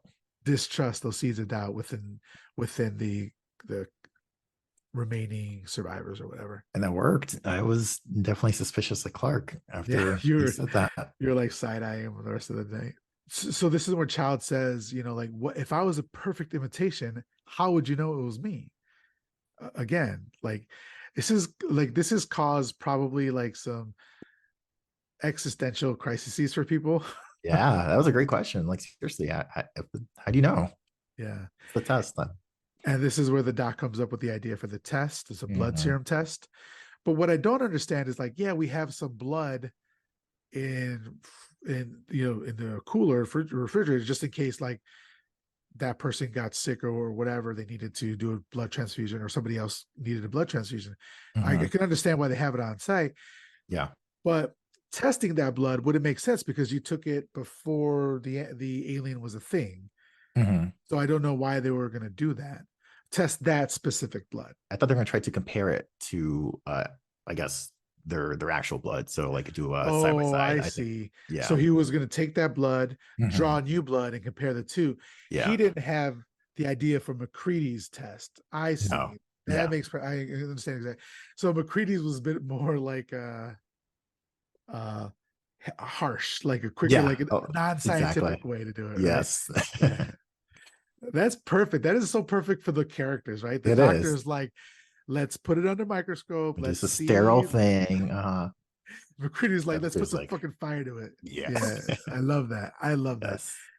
So again, this is when McCready tells everybody else to keep an eye on Clark. So Mhm. again, so they go and they see that somebody has gotten into the blood samples and Yes. hasn't broken the lock though, but has gotten into them and like spilled all the blood everywhere.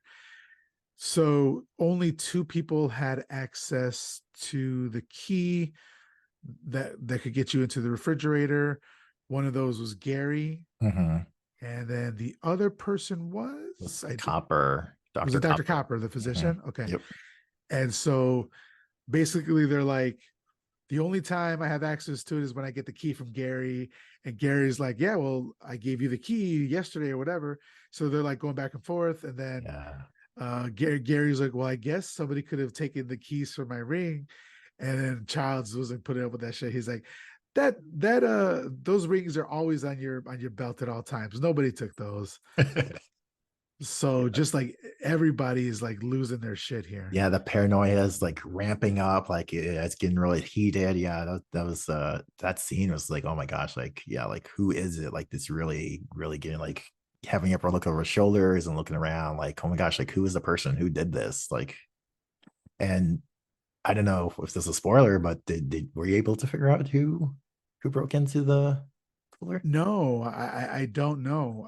I'm Okay. sure there's like theories stuff like that. Mhm. And I'm sure there's like timelines of like what who did Right. what and when and when.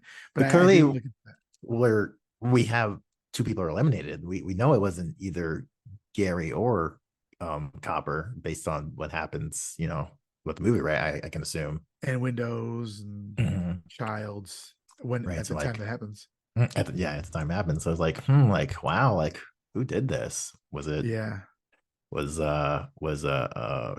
keep forgetting the other doctor's name. Uh Starts with a B. Blair. Was Blair. Blair already starting that early, or yeah, was it someone else? It's Mm, very interesting. yeah, yeah. Um, and then, but what I don't know if you noticed this, but Clark. Mhm. So everybody's yelling. Yeah. Clark says one thing, and they all jump down his throat because they're all suspicious of him. What did he So say? I don't remember what he said, but he's just Uh, like basically like, oh, it could have been you. And once he said that, everybody's like, shut the fuck up. I was like, wow, they're I know. I ready wish to I wrote it kill this down. man, you know? Yeah. So then at this point, Window's like, fuck this shit. He makes a run for it. He goes into the kind of the armory, grabs a gun, like breaks a window, grabs a gun, and he's like basically like he doesn't trust anybody. But immediately Gary has his gun on him and forces him to put it down. And when he does, Gary is like points at everybody. He's like, I don't know about y'all, but I didn't do anything with the blood. But I don't expect you guys to believe me. And he basically steps down from duty. So he's the head of the community of this project, but didn't seem like it. It seemed like immediately Mac was right into the leader role. Gary steps down and he kind of says, somebody can take it, but that person doesn't want it. And so Child is immediately like goes to for the gun, and Clark is like, "Fuck no!" And Yeah. then McCready grabs it, and he's basically like, we kind of need somebody who's a little bit more even tempered because Child is a hothead. Yeah.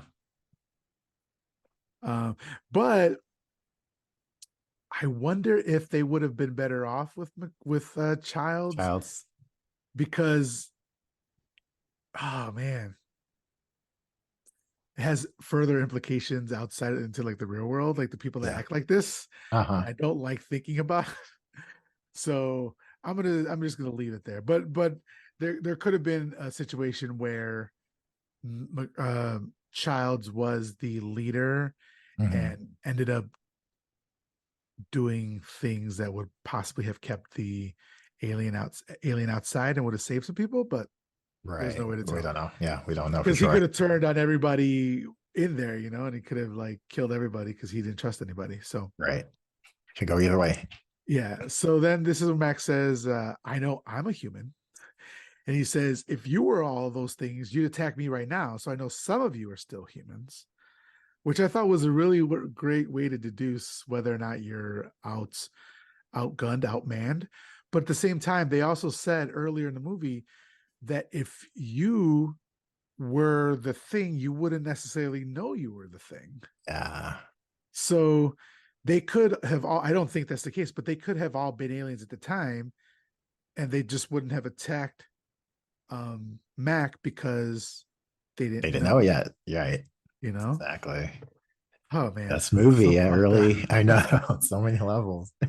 It's a mind fuck for sure. Yes. Doc, Gary, and Clark are shot up with morphine and put away because they suspect them the most. Then Mac is back in his office or his room, and he's basically recording Looking a at tape. more draws as well. Yeah, oh yeah. And he's recording this tape, and he's basically saying, "I'm recording this tape as a record in case nobody here makes it." He says it rips through your clothes when it takes you over.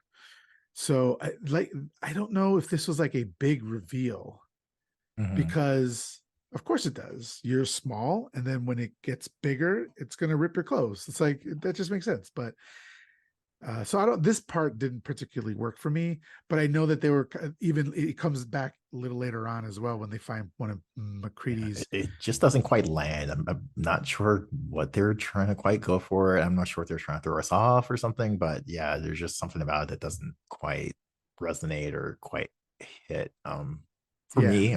Or I don't know. I feel like it didn't quite go where they meant it to. yeah, I agree. Same. It didn't quite work for me as well.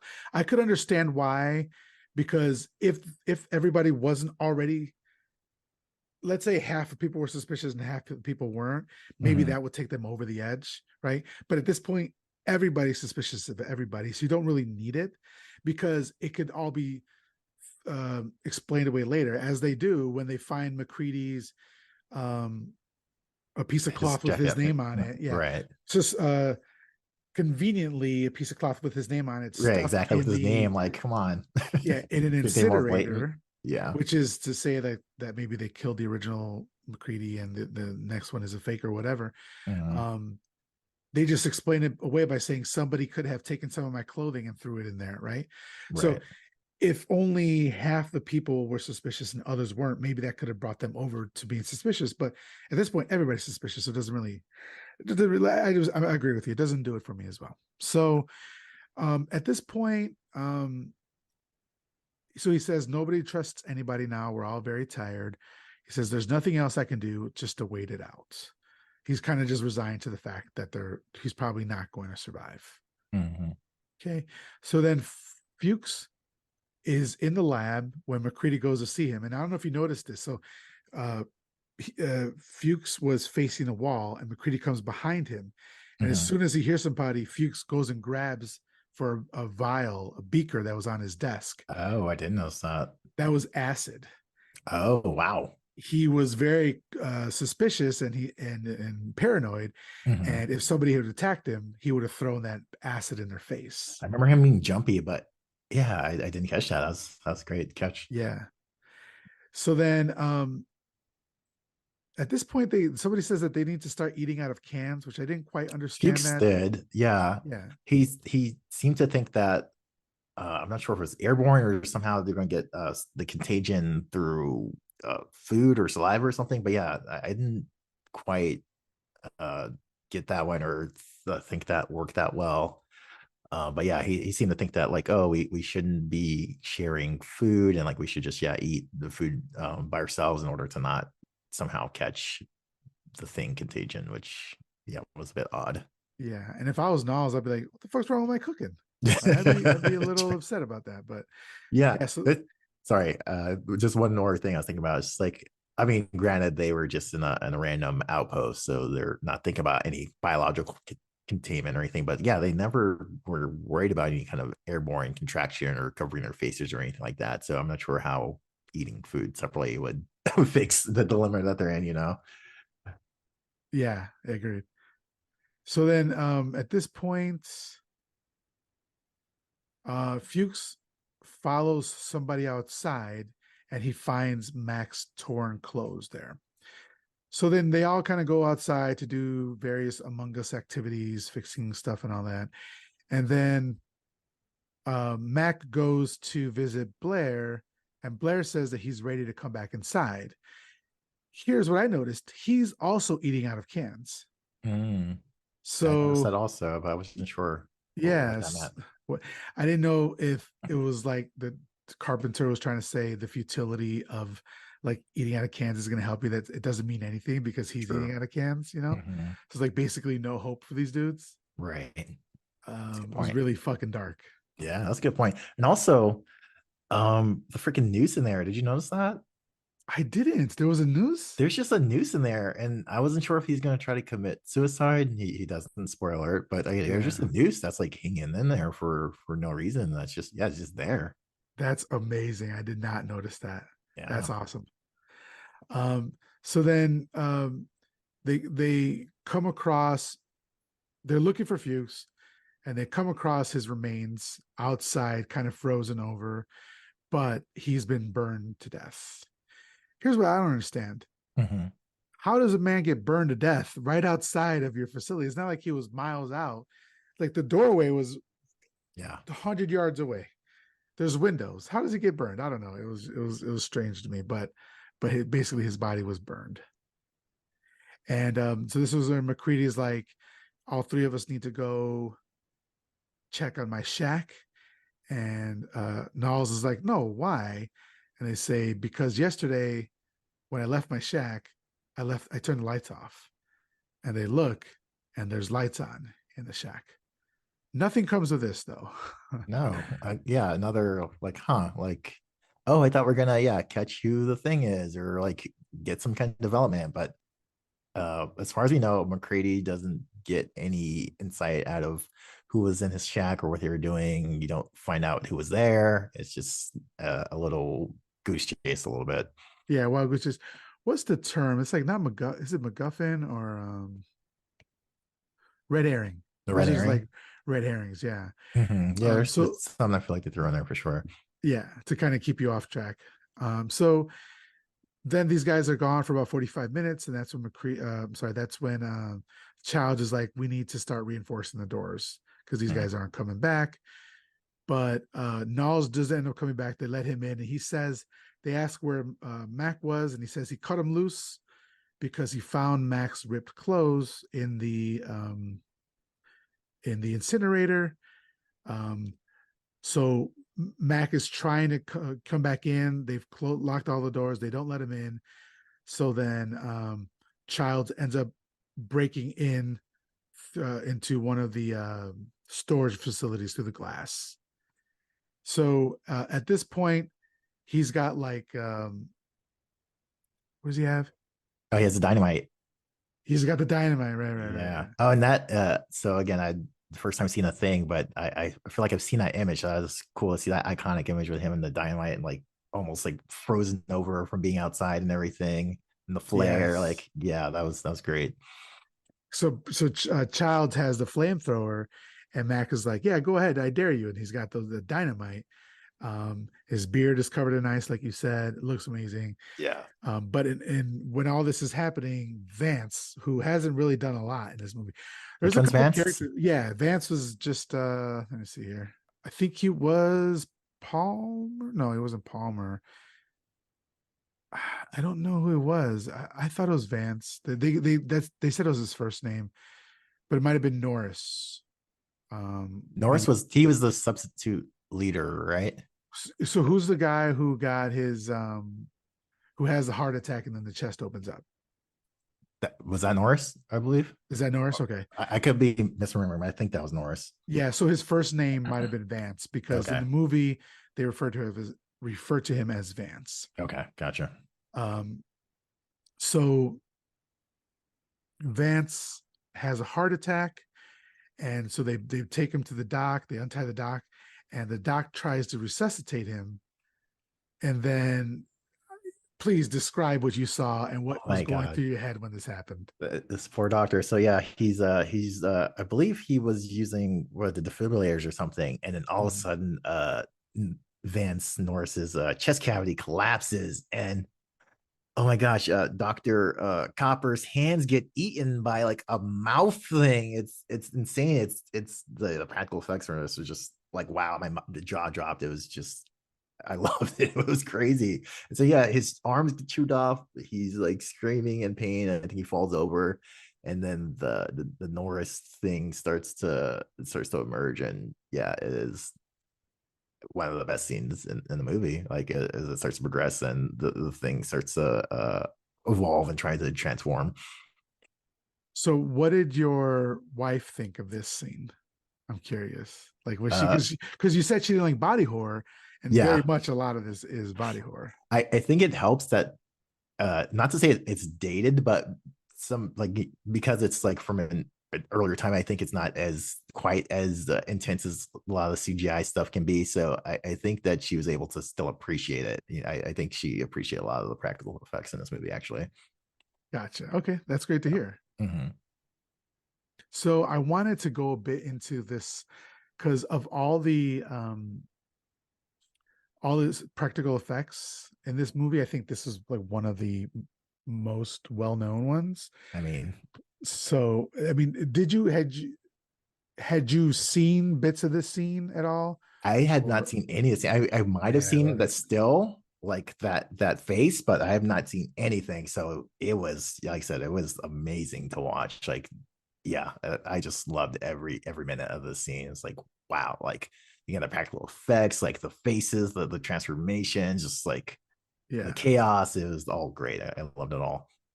So the chest chomp effect was achieved with a hydraulic mechanism that snapped the cavity open and shut, Okay. sinking razor sharp acrylic teeth into two brace supported replica arms made of jello and gelatin blood tubes and dental wax. So the tubes for flesh and the dental wax for bones. Then they had a double amputee by the name of Joe Carone, who was wearing a mask of the actor. He acted as a stand-in, pulling the false limbs back and providing the reaction. That was amazing. The creature's signature urethane tentacles were whipped from underneath the table by an operator, flicking horribly until small explosive charges send a geyser of green ichor soaring skyward. The stalked creature is revealed. It's a suspended marionette operated by wires from above, and then it was the heads were maneuvered through a hole in the false ceiling, sneakily hidden through camera placement. And most of the chest chomp sequence was shot on an insert stage after principal photography had wrapped. So the actor spent days sitting for molds of his face and body. And on the day of the shoot, after 8 hours of makeup, he positioned himself inside the operating table with his arms, shoulders, and head exposed. And he was blended into the mechanical fiberglass foam latex torso. So that's how they did it. I Okay. mean, they went all out with They this. did. That was Absolutely amazing. incredible. Just again, just the imagination behind it, like how grotesque it was, like the neck stretching, the yeah, the body cavity chewing up the doctor's hands. Again, just like so much to appreciate and be disgusted by. It was incredible. I loved it. Yes. So then we have this head animal. Vance's head detaches. If that's his name, if it's not, that's fine. It'll be Yeah, okay. His head detaches from his body by just like falling it down, just just like falls off. melting. Yeah, it just melted off. Oh my god. The tentacle like tongue drags itself. Then legs and eyes form out of it. Yeah, it becomes that spider Yes. thing. Oh my gosh. And the head the head that you're have your CGI or your Uh the background. background. If you're on the Patreon, you can see that happens. Like it's all so much. It's like holy fuck, what is happening? This is Mhm. amazing. It is. I absolutely love it. And then that nobody has noticed that the head spider thing Is getting is away. live and it crawls behind and then they kind of turn to look at it very slowly. I love the reaction. Do you Yes. remember what they say here? Did, No, did, I don't okay. remember. Did you write down? He says, "You got to be fucking kidding." Yes. And Yes. then McCready lights it up. Lights it up. I Yes. thought, what a sequence. That's So great. Carpenter didn't want to shoot the actor saying the line, "You got to be fucking kidding me." He thought it could be said off screen, Mm, but the actor was like, "No, no, you need our reaction to this mm. fucking monster thing," and so that's why he shot it, and it looks great. I mean, it's kind of a grounding moment for It's a us, right? perfect reaction. It's like, yeah, it's like you would feel the same way. It's like this is this is getting like still going on. Like, how is this thing still alive? Like, why is this happening? Like, you gotta be kidding me. Like, we just torched it, and like, no, it's still going off over there in the freaking hallway. Like, you gotta be freaking kidding me. Like, this is Yeah. insane. So Oh, sorry. One go thing ahead. that this scene made me think of, and again, like this just goes probably to the influence of the thing. I'm assuming a show I really loved on Netflix, Santa Clarita Diet. They kind of had these I love head that show. tentacle things that makes me kind of think of his guy now. Sorry, when he's the spider heads, Yeah, yeah, yeah. makes me think of that now, and I can Yeah, I could see appreciate that that. show a little bit more now after seeing the That's scene. R.I.P. man. That fucking It was a Netflix, great man. show. I know that I that show really should have like went on that show. longer. It was so Yeah. good. So later on, so they've those things are on fire. Later on, they're all in the lab, and they're like, let's just rush him now. He can't blow us all up. Mhm. And McCready wants to tie them up so that he could kind of take their blood, do the blood test that he has in mind. And Child says, "You're not tying me up." And McCready says, "Then I'll have to kill you." And he says, "Then kill me then." And he puts up the gun right to his face. He's like, "I'm not kidding." And then this is Clark's like playing that, "Oh yeah, no, no, I'm your friend," sort of thing. He's like, "Oh Mhm. yeah, you know what? You're right, Mac. You're right." And he keeps getting closer to him, and Mac's like, "That's enough." And he kind of McCready has a gun pointed at somebody else. He has it pointed at Childs, but then, Childs. like you said, Clark rushes him when he thinks that Childs is when he thinks McCready is distracted, and he turns around and shoots Clark in the Clark. head because Right in the he's head. coming at them with a knife. That, Yeah, the sorry, scalpel. scalpel. He has scalpel Scalpel. that he has stolen. Yeah, a little bit Yeah. earlier. Yeah, that's great. I was like, okay, Mhm. so we know he's not fucking around anymore, No. right? Like this is it. Yeah. So, and for me, if I was like Childs or anybody else but McCready, if I was like the one who were being held hostage by McCready and the flamethrower, I'd be Mhm. like, if he were the alien, he could just take the flamethrower to us and just end it right now, True. right? Like he Mhm. doesn't really need any of us. He has completed the full form of human being. Right. So we should be testing him. But I know at the same time, you just saw a fucking head detach and turn into a monster and a dude's arms getting bitten off Chopped by a off. torso. Like I understand it, they're in Yeah. hell right now. They So are in hell. they're Oh not my thinking God. clearly. So No. so this is what he's gonna do the blood test, and he says when a man bleeds, it's just tissue. He says the blood from one of you things won't obey. It'll try to attack and survive, which I thought was really, really smart way to do it. Yes. Um, he basically heats up the end of a spool of wire with the flamethrower and is going to be touching that to the blood to see if there's a reaction. Mhm. And so he draws the blood from Nall's first, and then Windows, and then he tests Windows blood, and it doesn't react. So Windows looks relieved. He's like, it kind of leads me to believe like he didn't even know. Oh yeah, it seemed like, yeah, I agree. Like a lot of people I feel like had that reaction. It's like maybe I could be like, yeah. So he felt, especially him, I felt seemed very relieved to realize that okay, I'm human still. Yeah. So then he lets Windows now on his side. He tells Windows like to grab another flamethrower or whatever and help him. Then Max goes. Mac tries his own blood next. No reaction, but Childs isn't buying it. Mhm. And then he tries Doc. Mhm. Nothing happens. Then he tries Clark. No reaction. And this child calls him a murderer.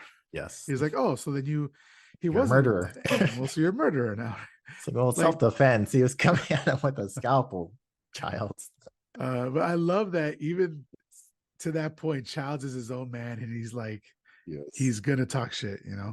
Yes. He was a very worthy opponent for Mac. Mhm.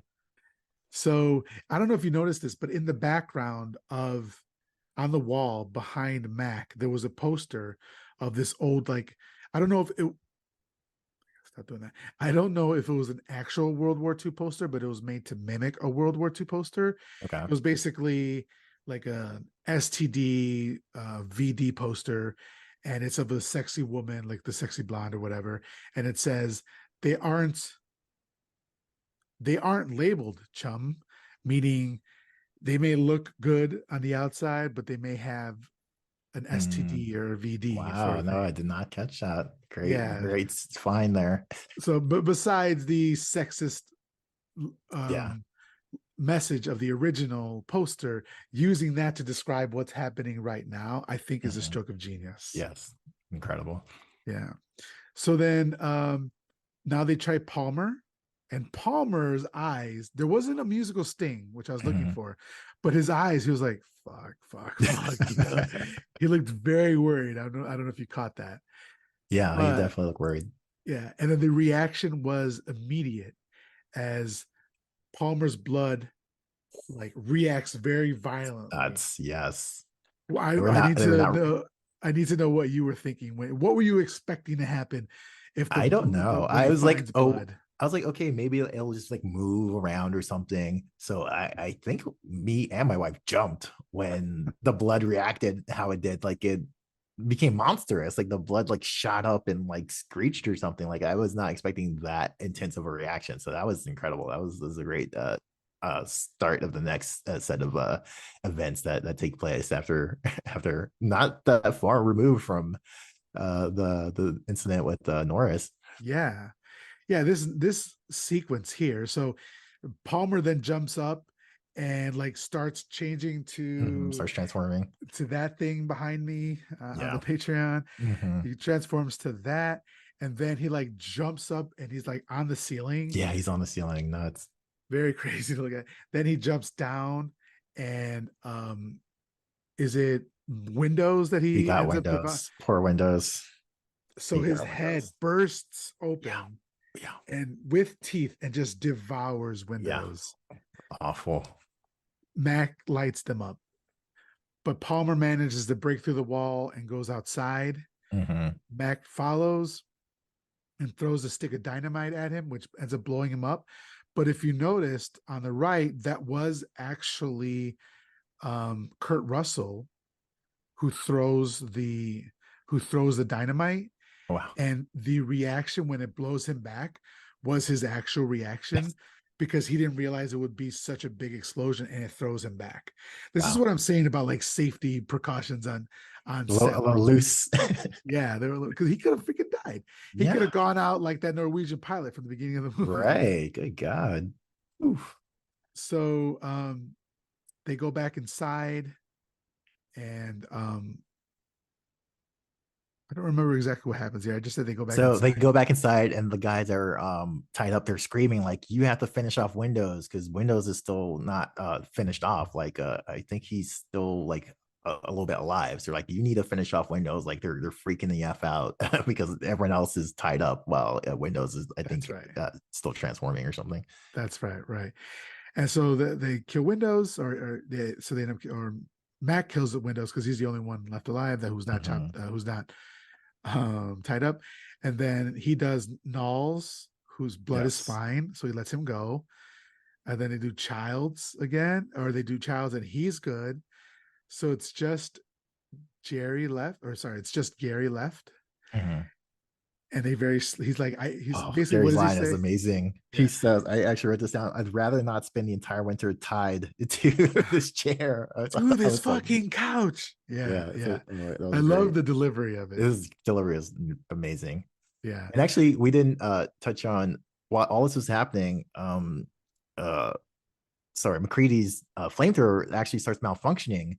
That's kind of how things start. His flamethrower is malfunctioning Yes. while he's trying to take down Palmer, and so that kind of hesitation from the flamethrower, and then Windows unfortunately just kind of panicked. He also doesn't act, and then that allows Palmer to get to Windows, and then finally McCready's flamethrower works, and he lights up Palmer, but it's too late for Windows, unfortunately. Yeah. Yeah. That's why I forgot about that part. No, no, you're Very good. convenient that Yes, very convenient. McCready's, yeah. It's like in the horror movies, it happens in older ones, but when it happens now, I get really pissed off. But Mhm. when the car doesn't start immediately Oh because it yeah. has, Oh yeah. my God. Right. Okay. So Palmer, I thought might have been for me the person that did maybe the least in the movie, or maybe didn't do anything. Was he the backup pilot or something? I'm not quite sure. But Yeah, I so agree with you. I didn't. he's smoking a lot, and I thought it was interesting. Like, I don't know, with their aversion to fire, it seems like he's not smoking later in the movie. So I don't know if that's a thing, or maybe I'm just like noticing too much. But like, yeah, He's the assistant mechanic. So he feels Childs like was the he head never, mechanic. Yeah. yeah, never really had a job. I feel like everyone else is at least at one point doing something, but I feel like Palmer pretty much did nothing the entire movie. I don't know. I Yeah. thought that was interesting. Yeah. Agreed.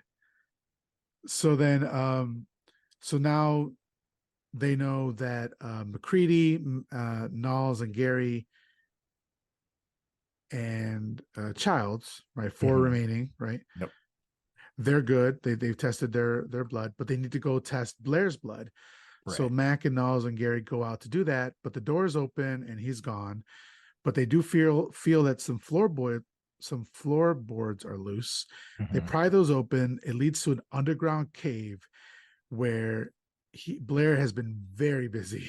Yes. Oh my gosh. Basically, he's building a spaceship from parts that he took from other electronic components like the digger and the helicopter and all that sort of stuff. I mean, it's kind of ridiculous. He did a lot in a small amount of time. He's It's got a very impressive. workbench in there. My Yeah. man put a calendar up on the wall. Like it was a bit ridiculous, but Goodness. Yeah. still cool. It was still Very cool. cool. Very He, cool to he see that. basically built a very mini version Hmm. of the spaceship, Yeah. and they ask like where was he gonna go, and Hmm. basically he just needed to get out of here. So literally anywhere but here. Hmm. So back inside, there's some great music playing, and I meant to mention this that the music done by Morricone, he said that he was going for a John Carpenter vibe, which is Hmm. really great to hear. Because Carpenter had only been making movies at that point professionally for like what 4 years, and he's already got a vibe that the this Yeah. legendary film composer is trying to match. So I thought that was really cool. Um, and we see like these POV shots of down the hall and stuff like that, where it's very feeling very much like a slasher at this point, Yeah. and not in a bad way, in a good way, Hmm. because I know Carpenter was trying to get away from the slasher sort of thing, from the slasher genre, but those POV shots of something moving throughout the hallway, throughout the camp freely kind of felt like that, felt eerie because you don't know Where it is, who it where is. it is, who it Or is. so, Yeah. well, I guess we know it's Blair at this point, but yeah, you don't know where it is. Yeah. So then for some reason, Child goes wandering off Yeah. and then the lights go out. Hmm. Um, so then they're basically saying what is it trying to do now? Oh, also they blow up the spaceship, right? Yes, they blew up the But spaceship. but they basically say that the thing wants to freeze now because it doesn't have any way to escape and it doesn't want to die, so it's just going to try to freeze and wait for the rescue team to arrive because it has nowhere Hmm. else to go. And this is where Max says that we're not getting out of here alive. We just need to Right. address that fact and deal with it. And so they start blowing up the research center to make it hot, make it unlivable there for the alien. And then um, they're trying to bring down the whole camp, setting charges across there. And then Blair surprises Gary. Sorry, Hmm. yeah, Yep. Blair surprised Gary first. Yep. yeah, and puts his hand in his mouth, just starts stretching it. At this Hmm. point, I thought they were just thinking, what can we do that's cool? Yeah. Because Gary puts up no fight whatsoever. If a person puts their hand in my mouth, I'm gonna punch him in the eye, do something. Something, but no. He's just Gary's like, just overtaken and he's yeah, done. He's done for. it was a It cool was moment. cool. That was a great scene. Yeah. And so then again, Knowles disappears. Hmm. And so it's just Mac. And Mac's like calling him out, can't find him. So he's just gonna blow the place up. But all of a sudden the floor starts erupting. That was great. Yeah, that floor Do you rolling want to thing tell what was happens not. here? Yeah, so pretty much like you said, McCrady's looking for Knowles and doesn't hear him. He gets suspicious. He's had like the charge for the TNT or dynamite set, but he leaves it the plunger, I mean, and so he grabs one stick of dynamite and he kind of advances into like a little bit of a space ahead that's a little bit darker, and he's I think he lights it. He lights the dynamite and he advances a little bit, and then all of a sudden the floor starts rolling, almost like something out of Tremors. Like, and it's coming at for him, and he has to jump. He does this great like rolling jump away from the thing, but the literal thing, like I said, that's erupting from the ground, eats the plunger, so he can't finish the detonation sequence. But he grabs a stick of dynamite and this amazing monster erupts. Like it's got two heads. It's wild AF. Like its mouth is nuts. Like it's again just a great like piece de resistance. Like in terms of like this last like crazy thing, this whatever it's supposed to be. It shows up looking crazy as hell, and he launches that last stick of dynamite, and it does the job, and it blows up the facility, and it's beautiful. He Crazy is says nuts. he of course has to have a line. So he says he has a dynamite, throws at it, and he says, "Fuck you too." Yeah, And the that's right. whole camp goes up. Yep. Then later we see Mac walking among the burning rubble with his bottle. Of course, the bottle survived. He's got the bottle.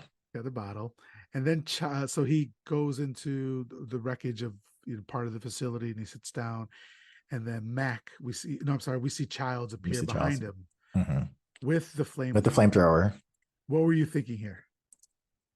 I'm like, where have you been, buddy? I mean, for sure, Very I was very suspicious. suspicious of Child's like, and so it's great because you at this point you don't know, like, is he one of those things, or maybe he was just taking care of business, but he is definitely very suspiciously absent while all of this is going on. Yeah. And so Mac asks him where he went, and Childs is like, I thought I saw Blair and I went after him, but I got lost in the storm. Hmm. I don't know about that. I don't know. I don't Yeah, know. I don't know. I like yeah, Childs, but I don't know about right. Yeah, I don't know about that. I agree. so then Childs asks Mac, what if we don't make it? And Mac says, maybe we shouldn't make it. Hmm. I love that line. Yeah. And then he says, well, what are we going to do? And he says, why don't we just wait here for a little while and see what happens? Hmm. Then he offers the JB to Childs. Hmm. When Childs takes it and takes a swig, we hear a musical sting. Wow. Then Max smiles. Then the camera pulls out and we see the whole facility on fire. Then fades to black and John Carpenter's The Thing. So that's the end of the movie. What do you think happened here? What do you think? Are they both humans? Is one of them an alien? Are they both aliens? What do you think? That's a great question. I mean, I feel like the cynical answer would be that they're both been taken over, and they but they don't know it yet, but they've both been taken over. I think that would be my gut reaction to say that actually they both are. Well, what do you think? So I thought that I wanted to think that they weren't that they were both humans, Hmm. that they were making the ultimate sacrifice to just Hmm. Die. die there, right, for the human race. But then I was reading up on it, Okay. and this is somebody asked John Carpenter, and Okay. at different times he said different things, but this is the one I want to focus on right now. Um, they asked about the ambiguous ending of the film, and Carpenter responded that he never understood how there could be any confusion about whether Childs or McCready are human or not, Hmm. because the last scene shows Kurt Russell and Keith David staring each other down, harshly blacklit. It's Hmm. completely glaringly obvious that Kurt Russell is breathing Hmm. and Keith David is not breathing. Wow. Damn. Okay. So, Also, that wow, that makes a lot of sense. And that line that for Russell or McCready says when you put into that context also is a lot more threatening towards crowds when you think about it like that too. Is Which line uh was that when he says maybe sorry, we shouldn't make it? Or is it that one? Maybe we shouldn't. Yeah, no. After that, he said maybe we should make it, and then what should we do? Like, why don't we wait and see? So almost like yeah, wait and see. Like, I feel like something's gonna happen. Like, obviously off screen, but it's like wait and see means like you give me a reason to move, and I'm gonna finish you. I feel like that's kind of the vibe when yeah, you put that what Carpenter said into that context. Like, wow, like it becomes a lot more obvious, but yeah, there's so much to think about and so much suspicion that you kind of put in your brain. Like it kind of gives you some more alternatives to think about. But yeah, wow, that's great hearing it from the man himself. yeah. And but I like that. Well, in his eyes, it looked like he made it obviously clear, Mm-hmm. but to a majority of people who saw it, it was ambiguous. Mm-hmm. And um, even like when they were doing test screenings, and they got really negative reactions from people about Huh. the ambiguous ending.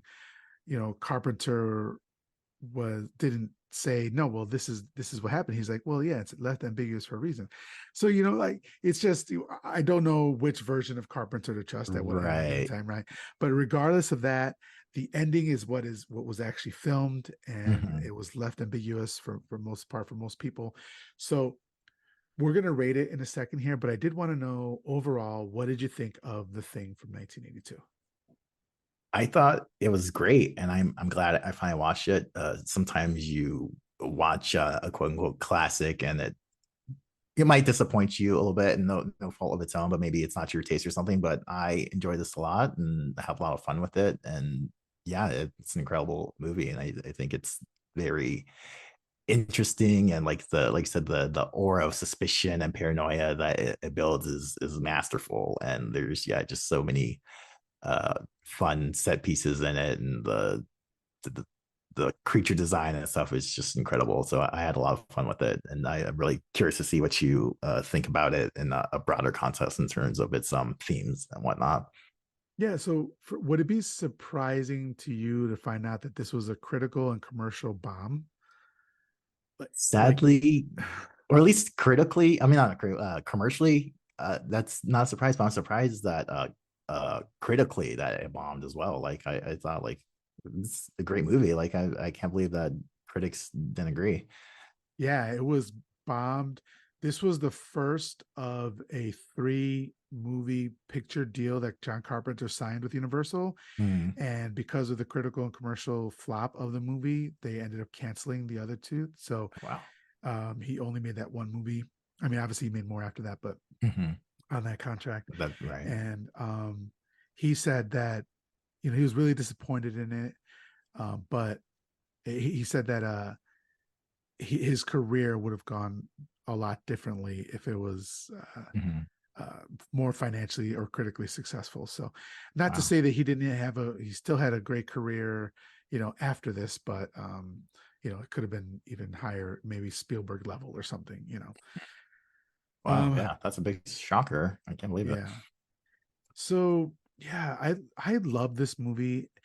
I don't know what, and I think it has a large part to do with the sci-fi aspect of it. But I should be watching this movie at least once a year, maybe not a couple of times a year. But just because of the sci-fi aspect of it, I always forget how much I love it, and that's a blind spot that I have, that I know I have. Mhm. But every time I watch this movie, it's so engaging. It's a bit slow in the beginning, but not really. Like it ramps you up right at the beginning with the Norwegians, And the and dogs. then it kind of folds out what's happening, and then you finally understand what's happening, and then it just ramps up and goes fucking skyward. And it's so good. I wouldn't. It's not a slow burn. I was going to say a slow burn, but definitely not. But I love the acting, the writing, the direction, the cinematography, the special effects. Like it's amazing. Everything about this movie. There was a one or two things that you and I talked about that didn't quite hit, like the scraps of clothing part, and I know those are the only Right. part that we discussed throughout this. But other than that, really, like, this is a really really good movie to me. I really liked it. So Let's go into ratings. So, Leslie, what do you give? I'm set that over again. Leslie, out of five upside down crosses, what would you give The Thing from 1982? I would give the thing, I would say 4 or 4.5 upside down crosses for sure. Like I just had so much fun watching it. It definitely lived up to my expectations. It was just fun to watch and like see the spectacle of all the monsters. Like I said, this is a great movie, and Carpenter is, yeah, he's a master. This is amazing to watch, and I'm glad I had an excuse to finally check it out. So, I'm sorry, did you say four, 4.5? I didn't. Yeah, I would say 4.5. 4.5. Cool. 4.5. Cool. Yeah, for me, I would have to agree. I think where I stop at perfect movie, I don't know. For me, it's definitely 4.5 upside down crosses. Mhm. I'm wondering if it's five. It's that rewatchability. When I give a movie 5 stars, I'm like, I want to watch that again. And while I did watch it, I could probably watch this again. I wouldn't. I don't seek it out, and I don't know why that is. And I think it has to do with the sci-fi thing, like I said. So, but I'm at 4.5 upside down crosses right now. Amazing movie, just great. If you haven't seen this, definitely make it on a priority to watch it because it's amazing.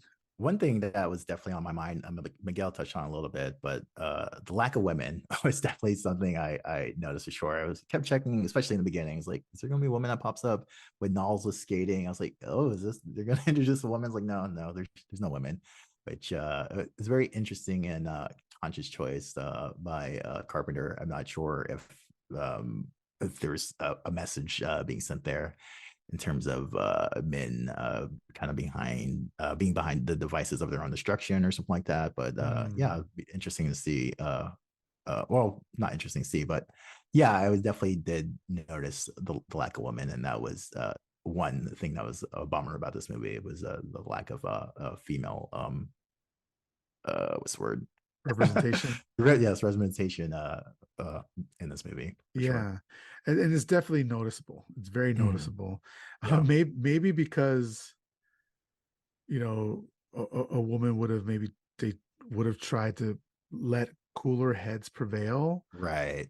and well, yeah. So, but I do know that Carpenter had said that and who knows the veracity of the claim, but Hmm. Carpenter had said that there was a woman, but he didn't say who it was, but there was a woman Hmm. hired for a role, Hmm. but she ended up getting pregnant and had to leave the project. And so they filled that role, but they then chose to fill the role with another With a man. man, right?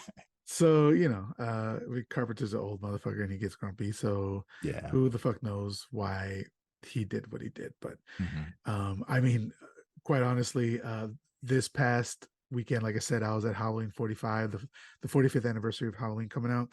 Hmm. And on his panel, so he ended up showing up on Sunday, and he ended up calling a bunch of people that were there from the original movie, like Nancy Loomis Case, who played Annie in the movie, who's an actually she's a doctor now, she's a teacher, and Oh, wow.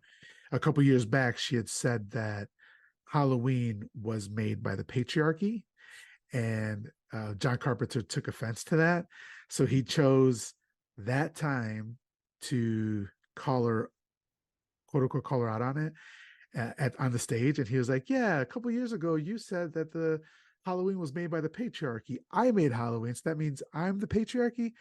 And she's like, "Absolutely, John. That's exactly what that means." And he was basically like, "Yeah, but I chose you." And she's like, "Yeah, you did, but like, he's like, we have women directors now, and like Barbie was the top grossing movie of the year." And she's like, "Yeah, we're talking about Halloween that was made 40 years ago, though." And Yeah. it's a lot of work has happened since then by people like Deborah Hill, who was the executive producer of Halloween, along with John Hmm. Carpenter, the co-creator as well, and co-writer Hmm. of the script.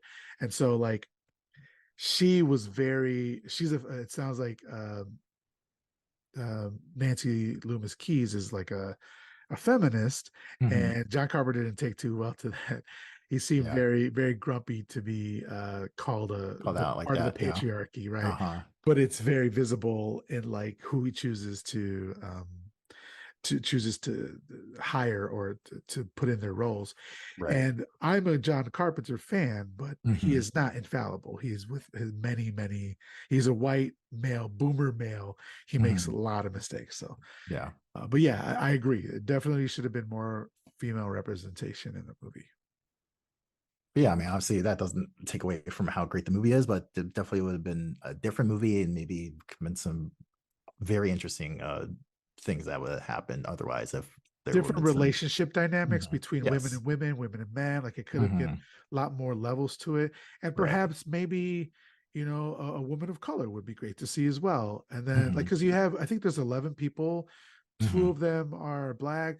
That means 9 white men. You couldn't put one woman of color in there, two women of color there. Like it would have been fine. You still would have Yeah. been the vast majority. And it just would. I think it would definitely would have added more to it, and perhaps even gone farther for me to give the five upside down crosses, maybe Right. because there's something there that's preventing me from giving that full, and perhaps that is it. So yeah, Yeah. it's a great point of view. Hmm.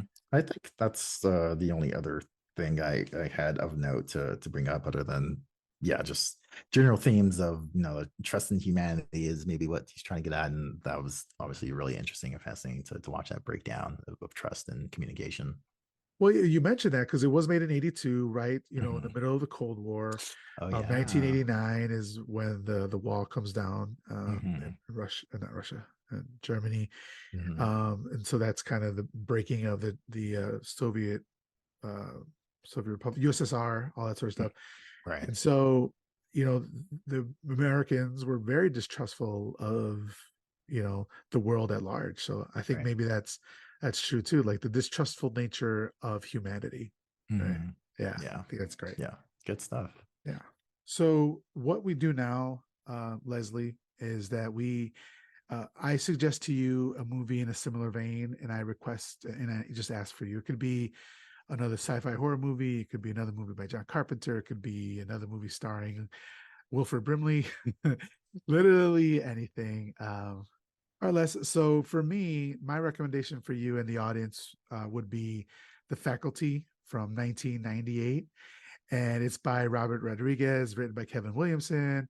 It's got Jordana Brewster, Clea Duvall, Josh Hartnett and his hair, Wow. Laura Harris, all that. It's a fun one. It's in the same vein, sci-fi horror, mid 90s or late 90s slasher horror. It's great. I think you'd really enjoy it.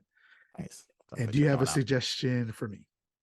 Yeah, I know you said you weren't that big into sci-fi, but this sci-fi horror movie I recommend Sunshine. I used to be a really big when I was into. I think it used to be one of my favorite movies at one point. So it's a slow build sci-fi horror, but I think you might find some interest in it. We'll Okay. see what you might think about it. Let me Hell know. yeah. I've heard of it, but I haven't seen it. So I'm Okay. It's definitely a remake apparently, but I think the remake is still like really good. So yeah, check out that remake. I think it's is like it early is two it thousands.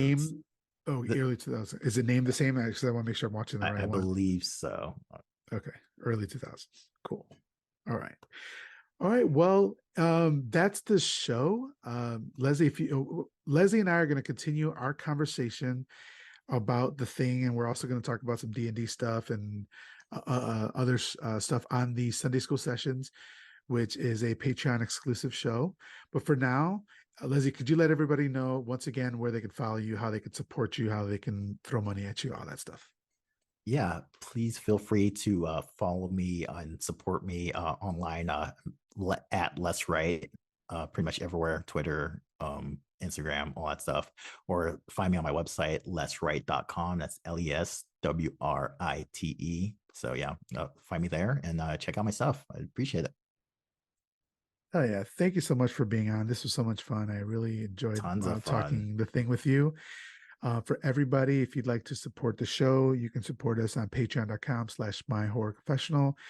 If you'd like to follow me, you can follow me on Twitter at MHCPod, on Instagram at myhorrorconfessional. If you'd like to email me, you can email me at myhorrorconfessional@gmail.com. Thank you, everybody, and we will talk to you next week.